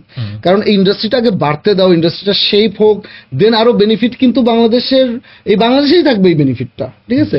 এবং এই যে আমরা চরকি থেকে যে এতগুলো মানে কাজ করার চেষ্টা করছি অথবা ফরেন কারেন্সি আর্ন করার চেষ্টা করছি, এটা তো আরো অন্য প্ল্যাটফর্মও করবে। তো তখন হবে কি, স্ট্রং যখন মার্কেট সাইজ হবে তখন কিন্তু রেভিনিউ বাংলাদেশ গভর্নমেন্ট ঠিকই পেয়ে যাবে, তাই না? কিন্তু শুরুটা কিন্তু আসলে অনেক হেল্প করতে হবে। একটা চারা গাছ মাত্র এখান থেকে শুরু হলো, তখনই যদি আমরা ফল খেতে চাই হবে না। তো এখানে যেটা হচ্ছে যে এই ট্যাক্সেশনটা, কর্পোরেট ট্যাক্সেশনটা হচ্ছে আমাদের জন্য খুবই বড় একটা মেজর চ্যালেঞ্জের জায়গা। আর একটা বড় চ্যালেঞ্জের জায়গায় খুব সম্প্রতি এবার বাজেটে কিন্তু নতুন একটা মানে আরো ট্যাক্সেশন অ্যাড করা হয়েছে, এসডি 10%, আরো যে দর্শক যে সাবস্ক্রাইব করবে তাকে 10% আবার এক্সট্রা চার্জ দিতে হবে। এই যে আরো বেশি এটাকে সংকুচিত করে ফেলা, এটা আমাদের জন্য অনেক বড় চ্যালেঞ্জের একটা জায়গা তৈরি হয়েছে। তো একটা ইন্ডাস্ট্রি মাত্র শুরু হচ্ছে, এখানে উল্টা সাপোর্ট দেওয়া উচিত। উল্টাটা হচ্ছে মানে আসলে আমরা উল্টা দিকে যাচ্ছি, এইটাকে আসলে অনেক বেশি প্রেশারাইজ করা হচ্ছে। এইটা আমি মনে করি যে অনেক বড় চ্যালেঞ্জের জায়গা এই মুহূর্তে আসলে পলিসি লেভেলে। সো ভাইয়া, যে extra 10% SD, again I am not sure about the details, এটা কি শুধু ডোমেস্টিক ফার্মসদের নাকি ইউনিভার্সাল যতগুলো বাংলাদেশে আছে ওটিটি? এইটা আরো ফ্রাস্ট্রেটিং। সেটা হচ্ছে যেহেতু লোকাল কোম্পানি আমরা, এটা লোকাল কোম্পানির উপরেই অ্যাপ্লিকেবল হবে, এবং ইন্টারন্যাশনাল যে কোম্পানিগুলো এখানে অপারেট করছে, সো তাদের তো এখানে কোম্পানির রেজিস্ট্রেশনই নাই। সো ওদেরকে কি, তার মানে আরো আনইভেন মার্কেট ক্রিয়েট হয়েছে। তার মানে আমাদের জানি লেভেল প্লেইং ফিল্ড তো আগেও ছিল না। মানে এটা যদি আমি কালচারালি বলি, ওরা যে কোনো কন্টেন্ট প্রোগ্রাম করতে পারছে, আমি কিন্তু কন্টেন্ট প্রোগ্রামের ক্ষেত্রে আমাদের দেশের ল, আমাদের দেশের কালচার, এটাকে মাথায় রেখেই কিন্তু করছি। আমরা কিন্তু সবসময় আমরা চাইলেও করতে পারি না। এইটার যেরকম মানে আনইভেন মার্কেট, মানে ক্রিয়েটিভ সেক্টরে, আবার কিন্তু এখন ট্যাক্সেশনেও যে কিন্তু একটা লেভেল প্লেইং ফিল্ডটা আরো নষ্ট হচ্ছে। এইগুলো যারা পলিসি লেভেলে কাজ করে তারা স্টেক হোল্ডারদের সাথে বসে না। এই যে এসডি যুক্ত করা হলো, আমি শিওর, আমি জানি না কয়টা স্টেক হোল্ডারের সাথে আমার সাথে অন্তত একটা কলও আমার কাছে আসে নাই যে আমরা এরকম ওটিটি, এরকম একটা ইন্ডাস্ট্রিতে এরকম একটা জিনিস করতে চাচ্ছি, চরকি তো একটা লিডিং ওটিটি, একটু আসেন, আপনাদের কাছ থেকে পরামর্শ চাই যে এটা আসলে এখন অ্যাপ্লিকেবল করা বেশি লাভ হবে না পরে অ্যাপ্লিকেবল করা। এখন যদি আমার ইন্ডাস্ট্রি না টিকে, পরে এসডি কে দিবে? তো আমাকে তো আমি ইন্ডাস্ট্রি গ্রো করতে দেবো। আমাদের কারোর সাথেই কিন্তু স্টেক হোল্ডারদের সাথে আমার মনে হয় না মানে পলিসি লেভেলে যারা কাজ করে তারা বসছে, এবং এক্স্যাক্টলি ওটিটির মূল যে এসেন্স অথবা মূল যে পাওয়ারটা যদি আমি বলি, সম্ভাবনার জায়গাটা, সেটা আমার ধারণা খুব বেশি ভালো বুঝতে পারেনি ওরা। সো ভাই, ওদের ডিসিশন তাহলে কিসের বেসিসে ছিল? আমার কাছে মনে হচ্ছে যে গভর্নমেন্টের এখন ফান্ড দরকার, টাকা দরকার, তো যত ধরনের সেবা আছে এটার মধ্যে খালি মানে এটার মধ্যে শুধুমাত্র এটা ট্যাক্স যুক্ত করতে থাকো। এটা শর্ট টাইম বেনিফিট চিন্তা করলে এটা কোনোদিন বাংলাদেশ এইভাবে গ্রো করবে না, নতুন ইন্ডাস্ট্রি তো গ্রোই করবে না। I don't know, ভাইয়া, I feel like বাংলাদেশে সবসময় ন্যারেটিভটা পুশ করা হয় to build a startup and all of this, but again আপনার কাছে যখন আমরা শুনি এইসব policy level details, it's very frustrating even for us. I think again one of the reason like all of us here are big fans of Chorky or like OTT content in general is representation. আমরা ওরকম representation কোনো সময় দেখি না আমাদেরকে on screen. So thank you so much for doing that, but how do you sort of understand or what's the decision making process যে কোন content বাংলাদেশের অডিয়েন্স বেশি পছন্দ করে? What kind of representation do we want? প্রথমত crime তো বিদেশে অনেক চলে। রাইট। প্রথমত আমরা যেভাবে আসলে প্রোগ্রাম করেছি, আমাদের কাছে ফার্স্ট মনে হয়েছে যে প্রথমত একটা স্ট্যান্ডার্ড স্টোরি টেলিং দর্শক দেখতে চায়, কারণ দর্শকের কিন্তু রুচির জায়গা চেঞ্জ হয়েছে। দর্শক ইন্টারন্যাশনাল কন্টেন্ট দেখে দেখে ইয়াংরা বড় হচ্ছে, এবং সব বয়সীর মানুষই কিন্তু ইন্টারন্যাশনাল কন্টেন্টের যে জার্নি, ইন্টারন্যাশনাল কন্টেন্টের যে কোয়ালিটি, এটা বুঝতে পারে। হ্যাঁ, বাজেট হয়তো আমরা এত পাবো না, কিন্তু মানে সার্টেন কোয়ালিটি তো আমরা ডেভেলপ করতেই পারি, যেটার জন্য আমাকে অনেক বেশি বাজেটের দরকার হবে না, একটা লেভেল অফ কোয়ালিটি। তার মানে আমাকে একটা ইন্টারন্যাশনাল, এবং অনেক দেশেই কিন্তু অনেক অল্প বাজেটেও কিন্তু ভালো কাজ হয়েছে। সবসময় কিন্তু হলিউডের বড় বাজেটে মানে সবসময় হয় ব্যাপারটা কিন্তু এরকম না। এবং নেটফ্লিক্সে অনেক সিরিজের উদাহরণ দেওয়া যাবে যারা নিজেরা খুবই ইন্ডি মুডে শুরু করেছিল এবং পরবর্তীতে একটা বড় প্রোগ্রাম দাঁড়িয়েছে। তো এখানেও তাই, আমরা আমাদের প্রথম যেটা আমরা চিন্তা করেছি সেটা হচ্ছে কোয়ালিটি প্রোগ্রামিং কি। মানুষ যেন চিন্তা করে যে এইটার মধ্যে এমনি এমনি একটা কিউরেশন হয়ে যায় না, অথবা এমনি এমনি এভাবে জাস্ট একটা মানে প্রডিউসিং হয়ে যায় না। এটার পেছনে অনেক মানুষের শ্রম, চিন্তা এবং একই সাথে এইটার আসলে অনেক কোয়ালিটেটিভ জাজমেন্ট হয়েছে। তো ওই জায়গাটা আগে এনশিওর করার চেষ্টা করেছি। আরেকটা হচ্ছে যে কত ডিফারেন্ট স্টোরি টেলিং আমরা করতে পারি। প্রথমত অরিজিনালিটি, যে বাংলাদেশের যেই গল্পগুলো আসলে আমরা সচরাচর দেখি নাই, অথবা যেই গল্পগুলো আমাদের টাচ করে, ফ্যামিলি স্টোরি অনেক দেখছি, কিন্তু ওটিটির ফ্যামিলি স্টোরিটা কিন্তু রাইট প্রোগ্রামিংটা খুঁজে বের করতে হবে। তারপর হচ্ছে এমন গল্প একদম লোকাল কনটেক্সটের গল্প কিন্তু খুব ইন্টারন্যাশনাল স্ট্যান্ডার্ডের মেকিং, এই কম্বিনেশনটা আমরা কম দেখেছি। তো ওই কম্বিনেশনটার দিকে আমরা আসলে নজর দিয়েছি। তো আমাদের জার্নিটা এরকম যে আমাদের কাছে মনে হচ্ছে কোনটা নাই, সেইটাকে দিয়ে আমরা দেখি যে আসলে দর্শকের রিয়াকশনটা কি। এবং দর্শকের রিয়াকশনটা, দর্শক এই যে কোয়ালিটি বুঝে বুঝে আমাদেরকে বলতে থাকে যে না এটা ভালো লেগেছে, এবং যখন দর্শকের ভালো লাগে না আমাদের কিন্তু ভয়াবহ রকমের মানে কি বলবো যে ক্রিটিসাইজ করতে ছাড়ে না। এটা কিন্তু আমাদের খুব ইন্সপায়ারিং একটা জায়গা, যে দর্শক আমাদের ডিরেক্ট কমিউনিকেট করে বলে যেটা ভালো লাগে না, এবং সেখান থেকে আমরা লার্ন করি।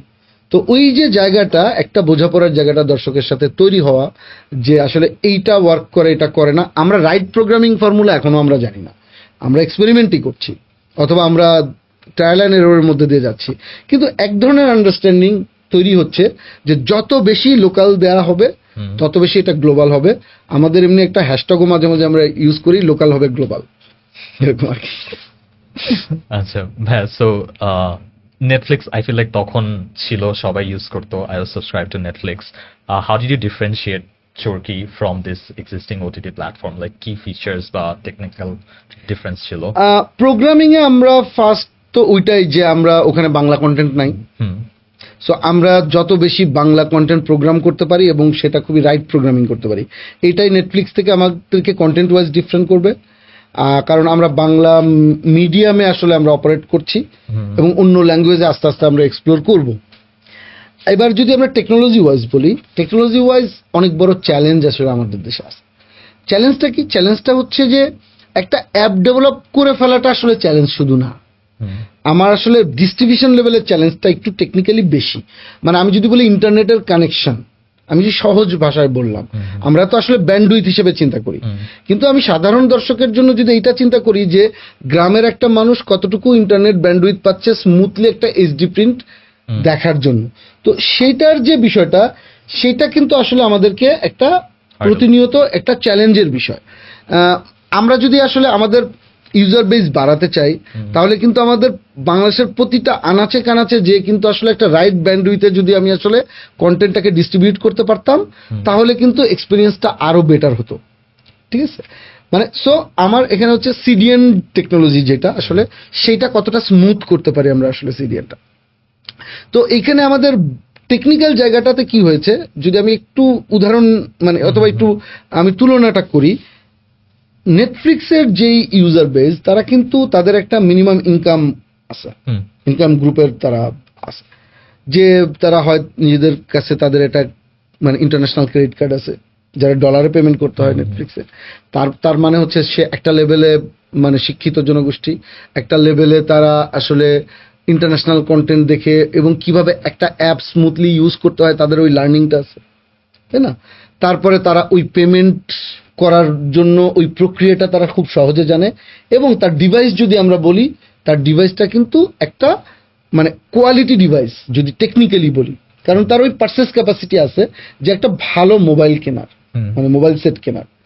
তো ওইখানে যখন একটা কোয়ালিটি স্ট্রিমিং করাটা অনেক সহজ, কিন্তু আমরা যখন দেশের মানুষের কথা চিন্তা করেছি তখন কিন্তু আমাদের অনেকটা আরো বড় পাই নিয়ে আমাদের চিন্তা করতে হয়েছে, এবং তারা কিন্তু আসলে খুব বেশি দামি মোবাইল ইউজ করে না। তো একটা মোবাইলের কিন্তু টেকনিক্যাল সেটআপটাও কিন্তু আমাকে চিন্তা করতে হয়, আমি কতটা স্ট্রিমিং মানে কিভাবে দিব যে ওর মোবাইলটা কি আসলে গরম হয়ে যাবে, অথবা ও আসলে মানে ঠিকঠাক মতো স্ট্রিমিং হবে কিনা, মানে কোয়ালিটিও মেনটেন করছে, কারণ সে তো টাকা দিয়ে পে করছে, কোয়ালিটিও মেনটেন করতে হচ্ছে, আবার কিন্তু খুবই মানে এমন একটা টেকনিক্যাল জায়গার মধ্যে, যেই টেকনিক্যাল জায়গাটা মানে আমার জন্য, আমি যদি নেটফ্লিক্স লেভেলে স্ট্রিমিং করতে চাই তাহলে আমার রিকোয়ারমেন্ট কিন্তু দর্শকের জায়গা থেকে আরো বেটার হ্যান্ডসেটের উপরে। কিন্তু আসলে আমরা আমাদের যে দর্শক যে হ্যান্ডসেটগুলো ইউজ করে সেই হ্যান্ডসেটগুলোর মধ্যেই আমরা চেষ্টা করি একটা ভালোভাবে যেন মিনিমাম লেভেলের ঠিকঠাক মতো স্ট্রিমিংটা হয়, এবং তার জায়গা থেকেই কিন্তু আমাদের চিন্তাটা করতে হয়, আবার প্রাইসে এসেও। কারণ সে কিন্তু নেটফ্লিক্সের যে, অথবা আমি নেটফ্লিক্সের কথাটা বারবার বলছি, ইটস নট কোনো ব্র্যান্ডকে প্রমোট করা অথবা মানে অন্য কোনো আদার ওয়েতে না, এটা জাস্ট রাইট।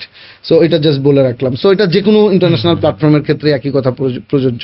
সো আমার দেশের ইনকাম গ্রুপটাকে কিন্তু আমাকে চিন্তা করতে হয় যে ও কতটুকু সাবস্ক্রিপশনে ব্যয় করতে পারবে, কাজে ওইটার মতো করে আমাকে কন্টেন্ট প্রোগ্রাম করতে হয়, আবার ওইটার মতো করে টেকনোলজিও প্রোভাইড করতে হয়। আমি চাইলে একটা বড় ইনভেস্টমেন্ট টেকনোলজিতে করে ফেলতে পারবো না যেটার ROI মিলবে না। তার মানে আমার সাবস্ক্রিপশনের যে ফি, এবং আমার দর্শক যে হ্যান্ডসেট ইউজ করে, এবং আমার দর্শক যেখান থেকে আসলে স্ট্রিমিংটা করতে চায়, মানে ঢাকার বাইরে যেও যদি আমি চিন্তা করি, তাহলে ওই জায়গাগুলোতে ওকে একটা সিমলেস এক্সপিরিয়েন্স দেওয়ার জন্য আমাদের চ্যালেঞ্জটা অন্যান্য ইন্টারন্যাশনাল OTTর চেয়ে অনেক মোর চ্যালেঞ্জিং, যে এটাকে একটা প্রপার স্ট্রিমিং করার জন্য। কিন্তু সেই চ্যালেঞ্জগুলো অ্যাড্রেস করেই আসলে আমরা কাজ করছি, যতটা বেটার এক্সপিরিয়েন্স দেওয়া যায়। So Netflix, I think, মাঝখানে, not again specifically Netflix, the international OTTs, ওরা মাঝখানে ওদের সাকসেস মেট্রিকটা মেজার করার টেকনিকটা চেঞ্জ করেছে, where they followed watch time more. আপনারা কিভাবে আপনাদের সাকসেস মেট্রিক মেজার করেন? এটা দুইটা সাইড। একটা সাইড হচ্ছে আমরা আসলে পেইড সাবস্ক্রিপশন কত হচ্ছে সেইটার উপর বেস করি আমরা একটা লেভেল, এবং সেইটা আমাদেরকে রাইট প্রোগ্রামিং করতে অনেক হেল্প করে, আবার একই সাথে কন্টেন্টের ROI এনশিওর করতে হেল্প করে আর কি। সো সেটা গেল হচ্ছে যে একটু রেভিনিউ সাইডটা। কিন্তু আসলে আমরা যদি কোয়ালিটি সাইডটা চিন্তা করি, যে একটা দর্শক সাবস্ক্রিপশন করে ফেলছে, কিন্তু যে কন্টেন্টের জন্য সাবস্ক্রিপশন করলো সেই কন্টেন্ট যদি এনজয় না করে, তাহলে কিন্তু আমরা আসলে শুধু টাকা নিয়ে কিন্তু আমাদের শান্তি নাই। কারণ ও তো ওই দর্শককে কিন্তু আবার আমি কিন্তু রিকারিং দর্শক হিসেবে পাবো না, অথবা রিটেনশনে তাকে আনতে পারবো না। তার মানে আমাদেরকে চিন্তা করতে হয় রাইট প্রোগ্রামিং, কোয়ালিটি প্রোগ্রামিং, যাতে ও আসলে কন্টেন্টটার যে ভালোবাসা সেটাতেই সে বারবার আমাদের প্ল্যাটফর্মে ফিরে আসে। সো এসবোর্ডের রেভিনিউ একটা বিষয় মেজার করার জন্য, বাট আমাদের মেজার করতে হয় আসলে কতটুকু ওয়াচ টাইম। ওই একই ব্যাপার যে ও একটা কন্টেন্ট ঢোকার পরে ওই কন্টেন্টটা শেষ পর্যন্ত আসলে তার জার্নিটা সে ঠিক থাকছে কিনা, অথবা সেই জার্নিটা কমপ্লিট করছে কিনা। ও ঢুকে 3 মিনিট পরে বের হয়ে চলে আসলো, আমার কিন্তু মন খারাপ হয়ে যাবে, কারণ আমি কিন্তু জানি যে তার মানে কন্টেন্টের তার ভালো লাগে নাই, এবং সেই কন্টেন্টটা দেখার জন্য অনেক কষ্ট করে সে টাকা ইনকাম করেছে, সে সাবস্ক্রিপশন করেছে, কিন্তু আসলে কন্টেন্টটা সে আসলে এনজয় করে নাই। তার মানে কিন্তু ওই দর্শকেরকে আমার ট্রাস্টের জায়গাটাতে আমার আরো চ্যালেঞ্জ বেড়ে গেল। কাজে আমরা চাই যে একটা দর্শক দেখা শুরু করলে শেষ পর্যন্ত দেখুক। ওই যে দেখার জায়গাটা কিন্তু আমাদেরই চ্যালেঞ্জ, আমাদের যারা কাজ করি কন্টেন্ট নিয়ে, ডিরেক্টর, রাইটার এবং চরকি OTT প্ল্যাটফর্ম হিসেবে আমাদের চ্যালেঞ্জ ওকে আসলে এনগেজ করা। তার মানে আমরা ওয়াচ টাইমটা আসলে আমরা অনেক বড়ভাবে আসলে আমাদের ম্যাট্রিক্স হিসেবে দেখি আসলে। আচ্ছা, সো হ্যাঁ, বাংলাদেশে তো আই থিঙ্ক অনেক সোশ্যাল সেন্সিটিভিটি বেশি। আপনারা কিভাবে ন্যাভিগেট করেন ওই চ্যালেঞ্জেসগুলো? বাংলাদেশে কয়েকটা সার্টেন পয়েন্ট আছে যেগুলো মানুষের ইমোশনের সাথে ডিরেক্ট কানেক্টেড। সেটার মধ্যে অবশ্যই রিলিজিয়ন একটা বড় ব্যাপার, ফ্যামিলি ভ্যালুজ একটা বড় ব্যাপার, এবং আরো অন্যান্য আদার ফিলিং আছে, এগুলো বড় ব্যাপার। আমরা চাই না, আমরা যেহেতু দর্শকের সাথে কাজ করি, আমরা চাই না দর্শকের কোর ফিলিংটাকে কোনোভাবে হার্ট করতে, কিন্তু আমরা আবার ক্রিয়েটিভ ব্যারিয়ারও চাই না। সো যেহেতু ক্রিয়েটিভ ব্যারিয়ার চাই না, কাজেই আমরা এখন পর্যন্ত আমাদের ডিরেক্টর অথবা আমরা নিজেরা প্রোগ্রাম করার সময় আমরা অনেক বেশি রেস্ট্রিকশন ক্রিয়েট করতে চাই না। কিন্তু আবার যদি দেখি এটা কারো আঘাত আসতে পারে মনের মধ্যে, সে কষ্ট পেতে পারে, মানে অন্যভাবে যদি কষ্ট পেতে পারে, তখন আমরা ওইটাকেও আসলে অ্যাড্রেস করতে চাই। সো এটা একটা ফাইন লাইন কিন্তু আসলে ক্রিয়েট করে নিতে হয়।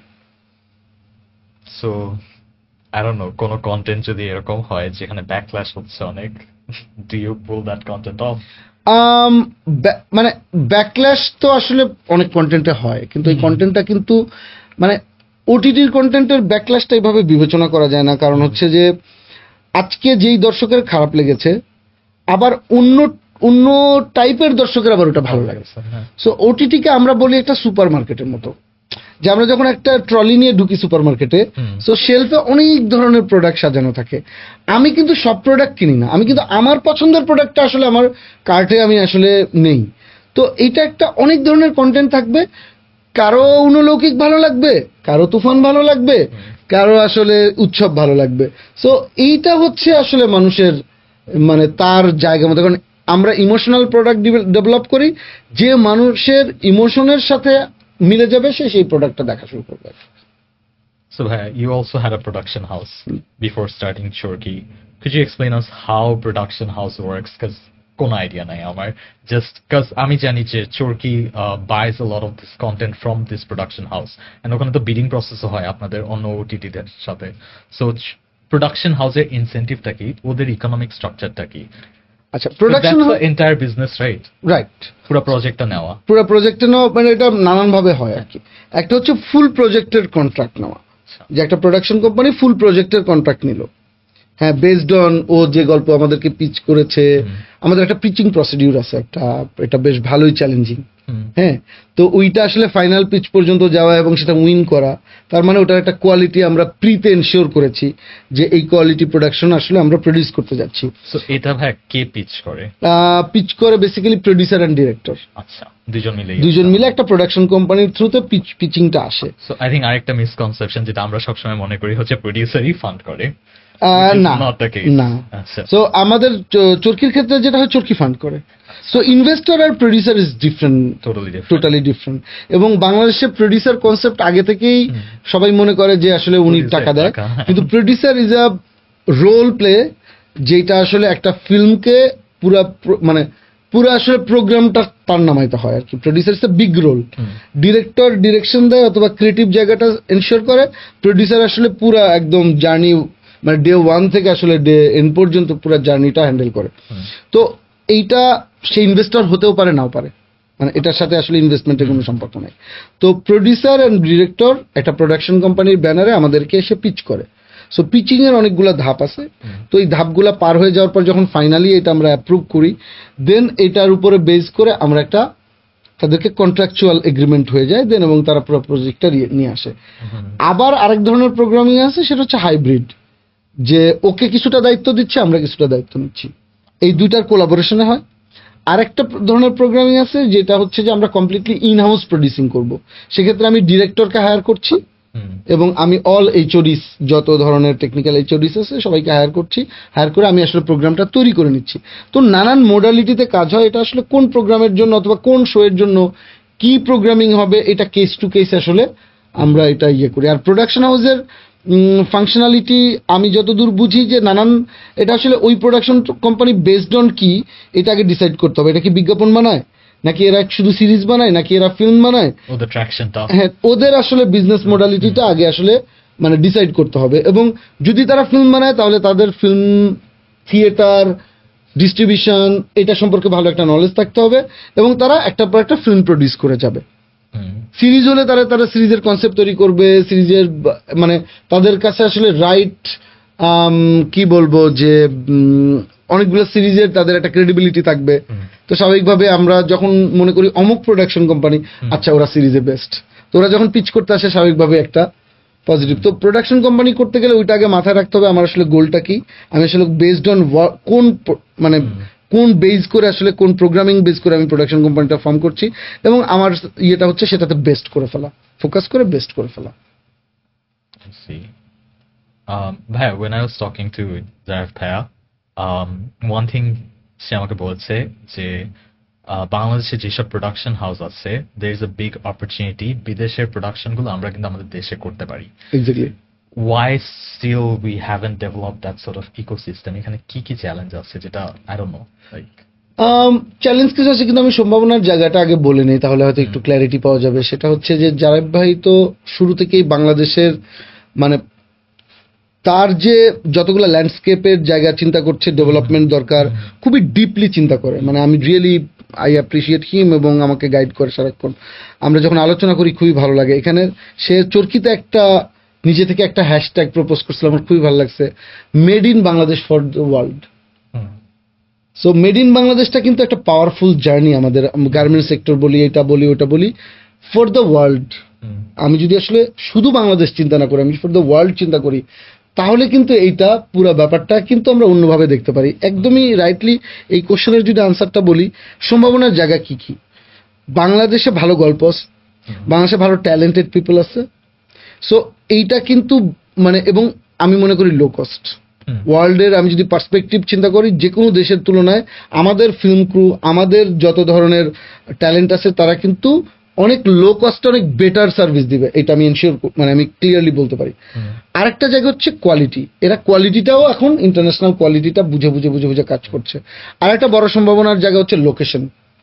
আমি যদি বাংলাদেশে এত ডাইভার্স লোকেশন আমি চিন্তা করি, একদম সমুদ্র থেকে সুন্দরবন, আমি যদি গ্রাম চিন্তা করি, আমি যদি শহর চিন্তা করি, নানান রকম মানুষ, নানান ডাইভার্স পিপল, নানান রকমের মানে লুক দেখতে এখানে। সো এইটাকেও কিন্তু আমরা ব্র্যান্ডিং করতে পারি। তো এই যে বাইরের প্রোডাকশন কোম্পানিগুলো যদি একটা ইউনিক প্রোডাকশন করতে চায় অথবা এরকম গল্প ডেভেলপ করতে, তখন বাংলাদেশের যে প্রোডাকশন কোম্পানিগুলো খুবই ক্রেডিবল প্রোডাকশন কোম্পানি হিসেবে রেগুলার কাজ করছে, তাদের সাথে কিন্তু কোলাবোরেশন করে একটা ফিল্ম নামাতে পারে, যে ফিল্মটা ইন্টারন্যাশনালি বড়ভাবে রিকগনাইজ হতে পারে। কারণ ভিজুয়ালটা অবশ্যই নতুন হবে, মানুষগুলা নতুন হবে, এটার মধ্যে একটা এক্স ফ্যাক্টর থাকবে for sure. No, that makes sense. But again, when আচ্ছা, চ্যালেঞ্জেসটা রাইট, চ্যালেঞ্জেসটা ভুলে গেছিলাম। চ্যালেঞ্জেসটা প্রথমত যদি আমি চিন্তা করি, ফার্স্ট চ্যালেঞ্জ, বাইরের একটা ফিল্ম কোম্পানি বাংলাদেশ সম্পর্কে বাইরে থেকে সার্চ করে সে কি পায়? এক্স্যাক্টলি, অনেক ভালো কথাবার্তা পায় না, কিছুটা ভালো পায়, আর অনেক নেগেটিভ কথাবার্তাও কিন্তু পায়। But I think recently that changed. Exactly, because of definitely Turkey. এটা আরো আরো আরো ভালো দিকে যাবে আমি মনে করি। কিন্তু এই যে কান্ট্রি ব্র্যান্ডিং করা, এই কান্ট্রি ব্র্যান্ডিং করার জন্য তো আগে আমার কান্ট্রি ব্র্যান্ডিংটা ওই জায়গাটাতে ঠিক থাকতে হবে। সো সেইটার জন্য সবারই কাজ করতে হবে, সব সেক্টরের মানুষের। এটা হচ্ছে একটা চ্যালেঞ্জ। দ্বিতীয় চ্যালেঞ্জটা হচ্ছে তারা চিন্তা করে আমি লজিস্টিকটা ঠিক মতো পাবো, কিভাবে পাবো, অথবা এই যে গভর্নমেন্টের অনুমতিগুলো, এটা কার কাছে যাব? তাদের কাছে কোনো গাইডলাইন্স নাই। প্রত্যেকটা দেশের ফিল্মের ইন্ডাস্ট্রিতে একটা ফিল্ম কমিশন থাকে, যারা আসলে এই পুরো ব্যবস্থাপনাটা করে, লোকাল মার্কেটকে তারা সিকিউর করে, ইন্টারন্যাশনাল মার্কেটে কোলাবোরেশনটা করে। আমাদের দেশে কোনো ফিল্ম কমিশন নাই। তো যে কারণে মানুষ বাইরের দেশে যারা এটা কোলাবোরেশনটা করতে যায়, তারা বুঝতেই পারে না যে আমি আসলে কোন জায়গায় অ্যাপ্লাই করব। আমাদের একটা প্রপার ফিল্মের ফিল্ম কমিশন থাকতে হবে, প্রপার ফিল্মের একটা ওয়েবসাইট থাকতে হবে ফিল্ম কমিশনের, যে কি কি এখানে সার্ভিস তারা পাবে এবং এটার রেটিং পয়েন্ট কি, এটার এক্সপেক্টর কি, এটা ভালো কি খারাপ কি, এটা তো আদৌ মানুষ তো ওয়েবসাইট দেখে জানবে। আমাদের তো এটা মানে এটা তো আমরা এটা তৈরি করে খুব বড় ব্যাপার না, আসলে শুরুটা করতে হবে একটা ফিল্ম কমিশন দিয়ে। এই যে চ্যালেঞ্জগুলো, এই চ্যালেঞ্জগুলো এটা ডেভেলপমেন্টই হয় নাই। এই চ্যালেঞ্জগুলো আগে অ্যাড্রেস করতে হবে। এগুলো একটা ফিল্ম কমিশন বাংলাদেশের ফিল্মের অনেক প্রবলেম সলভ করে দিবে, এটা আগে হওয়া দরকার। কেন ডেভেলপ হয় নাই? কেন ডেভেলপ হয় নাই? কারণ আমরা জানি না। আমরা অনেকদিন ধরে যারা ফিল্মের সাথে জড়িত, তারা দীর্ঘদিন ধরে বলছে আমাদের একটা ফিল্ম কমিশন দরকার। কিন্তু বাংলাদেশে আমি যদি আসলে আরেকটু ডিটেল বলতে চাই, অনেক দেশে ফিল্মের পুরো ব্যাপারটাই থাকে হচ্ছে কালচারাল মিনিস্ট্রির আন্ডারে। কারণ এটা কালচারাল ব্যাপার না, এটা একটা আর্ট ফর্ম। কিন্তু আমাদের দেশে ফিল্ম হচ্ছে ইনফরমেশন মিনিস্ট্রির আন্ডারে। সো এই যে অনেক আগে থেকে স্ট্র্যাটেজিক্যাল যে ভুলগুলো, সেগুলো আমরা বহন করে যাচ্ছি। এটা হয় কালচারাল মিনিস্ট্রির আন্ডারে দিতে হবে এবং সেখানে আগে একটা ফিল্ম কমিশন ফর্ম করতে হবে, অথবা এটা ইন্ডিপেন্ডেন্ট একটা ফিল্ম কমিশনের মধ্যে থাকতে হবে, সেটা কোনো না কোনো ইন্ডাস্ট্রি মানে মিনিস্ট্রির সাথে কানেক্টেড থাকতে হবে। তো এই যে একটা গোড়ায় গলদ যদি আমি বলি, আসলে শুরু থেকেই আসলে আমাদের এই স্ট্র্যাটেজিক ডিসিশনটা মেক করতে হবে। নাহলে আজকে আমরা ফিল্মের ফিল্ড লেভেলে যে ধরনের চ্যালেঞ্জ ফেস করছি, এগুলো নিয়ে আমরা যতই কথা বলি, একদম টপ লেভেলের ডিসিশন মেকিং এর জায়গায় যদি ঠিক না হয়, তাহলে এক্সিকিউশন লেভেলে তো বারবার সাফার করতেই হবে। তো এখানে কেন হচ্ছে না আমরা জানি না। আমরা আসলে অনেক বছর ধরে বলছি আমাদের ফিল্ম কমিশন দরকার দরকার দরকার। ইনফরমেশন মিনিস্ট্রি এখন পর্যন্ত ফিল্ম কমিশন করার ব্যাপারে আমাদেরকে অন্তত বলে নাই আমরা উদ্যোগ নিচ্ছি। হয়তো তারা এটাতে ফোকাসই করতে চায় না, অথবা হয়তো জানেও না যে এখানে ফোকাস করার বিষয় আছে, হয়তো মনে করে এটা একটা রেগুলার এন্টারটেনমেন্ট বিষয়। কিন্তু আলটিমেটলি এইটা যে একটা দেশের ব্র্যান্ডিং এ ভালো একটা ফিল্ম বাংলাদেশের ব্র্যান্ডিং কে কোন জায়গায় নিয়ে যেতে পারে, এই যে চিন্তাটা করা, এই চিন্তা করার মানুষ আমাদের অভাব বেশি। আমি মনে করি যে যারা আসলে গভর্নমেন্টের সাথে কানেক্টেড থাকে। No, that is very frustrating to hear, ভাইয়া। কিন্তু হচ্ছে, আমি এত ফ্রাস্ট্রেটিং কথা বলতেও চাই না, we hope, কিন্তু ভালো হবে ইনশাল্লাহ। we hope it changes for the better. Bhaiya, I really wanted to ask you this question. The recent hype, আমি like এতদিন I don't know বাংলা কন্টেন্টের ব্যাপারে শুনি নাই, maybe because I was young, but recently সবাই আমার ফ্রেন্ড ইজ লাইক দোস্ত তুফান দেখতে চল, দোস্তা অনেক ভালো হয়েছে। লাইক আগে আমরা মুভিগুলো দেখতাম as a joke, like should be told, but এখন there is an entertainment value. কয়েকটা ফিল্ম দেখে I'm blown away যে এটা বাংলাদেশের প্রোডাকশন। And again, চরকিতেই আমি দেখেছি the series পেট কাটা show, like what a amazing show, right? Like আমরা যখনই ওটা সবাই দেখেছি। How do you continue this kind of show? That's my question. এটা আমি মনে করি যে এটা যে কোলাবোরেশনটা ইম্পর্টেন্ট আর কি, মানে জার্নিটা, মানে পেট কাটা শো হচ্ছে নুহাসের শো, তো স্বাভাবিকভাবে নুহাস খুবই এই সময় ট্যালেন্টেড এবং আমি মনে করি মানে খুবই সম্ভাবনাময় একজন ডিরেক্টর না। তো ও যখন একটা কন্টেন্ট চিন্তা করে, ওই কন্টেন্টের অনেক ডিপে ঢুকে, ওই কন্টেন্টের আসলে একদম প্রপার কোয়ালিটিটা বের করার জন্য। তো যখন এই ধরনের শো হয় এবং পেট কাটা শো এর মতো একটা শো যেটা আসলে ফার্স্ট সিজনই আসলে মানুষের কাছে একটা ডিফারেন্স ক্রিয়েট করে ফেলে যে না এই শোটা তো ফলো করতে হবে, এই শোটা তো দেখতে হবে, এটা একটা ট্রেন্ড সেটিং শো, এবং মানুষ আসছে তুই পেট কাটা শো দেখিস না অমুক, তো মনে হয় যে আমি ট্রেন্ডটা মিস করে ফেলছি। আসলে ফোমো ক্রিয়েট করা তো ইম্পর্টেন্ট মানে প্রত্যেকটা জায়গাতেই। তো এইখানে আমার মনে হয় যে এই শোগুলা কিন্তু আমরা পরবর্তীতে পেট কাটা শো 2ও করেছি, মানে 2 শো করেছি, এটা কিন্তু পরের সিজনও আস্তে আস্তে আসতে থাকবে। আমরা আসলে এই শোগুলা কন্টিনিউ করতে চাই কেন, কারণ মানুষের সাথে এই শোগুলো সংযোগ ক্রিয়েট করে ফেলে, একটা কানেকশন ক্রিয়েট করে ফেলে, এবং কারণ এটার মধ্যে একটা ডিফারেন্ট স্টোরি টেলিং আছে আর কি। হ্যাঁ, এই ধরনের অনেক শো, মানে আমাদের একটাই চিন্তা যে যেই সিনেমাগুলোর নাম আমরা শুনছি যে এখন নতুন করে মানুষ দেখার জন্য আচ্ছা প্রাউড ফিল করা যায়, দেখা যায় এত বড় স্কেল করা যায় কিনা, অথবা এরকম ক্যারেক্টার ডিজাইন করা যায় কিনা। And also, Bhai, in terms of music, I think the recent songs, again, if I just look at YouTube views, probably the second highest Bangladeshi music video, right? Exactly, এটা তো আমরাও কোনো সময় হয় না। হ্যাঁ, আমরাও অনেক বেশি ইন্সপায়ার্ড যে দর্শক এত ভালোভাবে গ্রহণ করেছে। আমাদের তো প্রোগ্রামিং এর কয়েকটা গান এটা ওয়ার্ল্ড রেকর্ডে চলে আসছে, মানে যখন হচ্ছে যে ওই সময়ের যখন রেকর্ডগুলা মানে ট্রেন্ডিং গুলা আসে আর কি বিভিন্ন প্ল্যাটফর্মে। তো এটা খুব ইন্সপায়ারিং মানে আমাদের জন্য যে এটা প্রত্যেকটা জায়গায়, আমি যদি বলি ফিল্ম আবার মিউজিক আবার মানে ফিল্মের আরো অন্যান্য জায়গাগুলোও কিন্তু একটা নেক্সট লেভেলে আসলে আমরা দেখতে পাচ্ছি আসছে।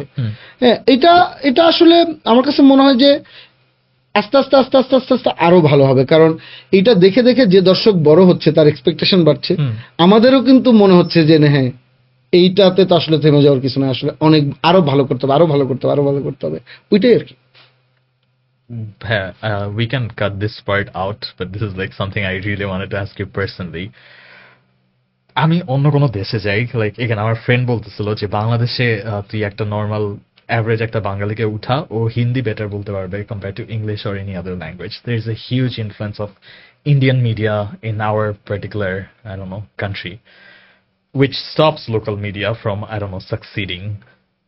How do you guys navigate with that challenge? Because it's tough. ওদের সাথে কিভাবে কম্পিট করবো? They have a huge audience, huge budget, and ওরা যদি ডাম্প করতে থাকে ওদের কন্টেন্ট আমাদের ইয়েতে কান্ট্রিতে, again I don't know, like as a like আমি যদি ফিল্ম বানাই আমি তো কম্পিট করতেও পারবো না। How do you? না, আমার কাছে মনে হয় আমরা কম্পিট করতে পারবো, মানে এই কারণেই, কারণ হচ্ছে যে এটা কেন হয়েছিল এতদিন অনেক বছর ধরে কেন চলে আসছে, সেটা হচ্ছে যে আমরা রাইট কন্টেন্টটা প্রোগ্রাম করতে পারিনি, অথবা অনেক ভালো কন্টেন্ট প্রোগ্রাম করতে পেরেছিলাম কিছু কিছু, সেটাকে ভালোভাবে ডিস্ট্রিবিউট করতে পারিনি ওয়ার্ল্ড ওয়াইড। আমাদের তো একটা সময় বিটিভিতেই অনেক ভালো কন্টেন্ট হতো, ওইটা কিন্তু ওপার বাংলার লোকজন বসে বসে দেখতো, এটা আমাদের সাথে যখন গল্প করে তারা বলে যে একটু এন্টেনা চেঞ্জ করে হলেও দেখতো।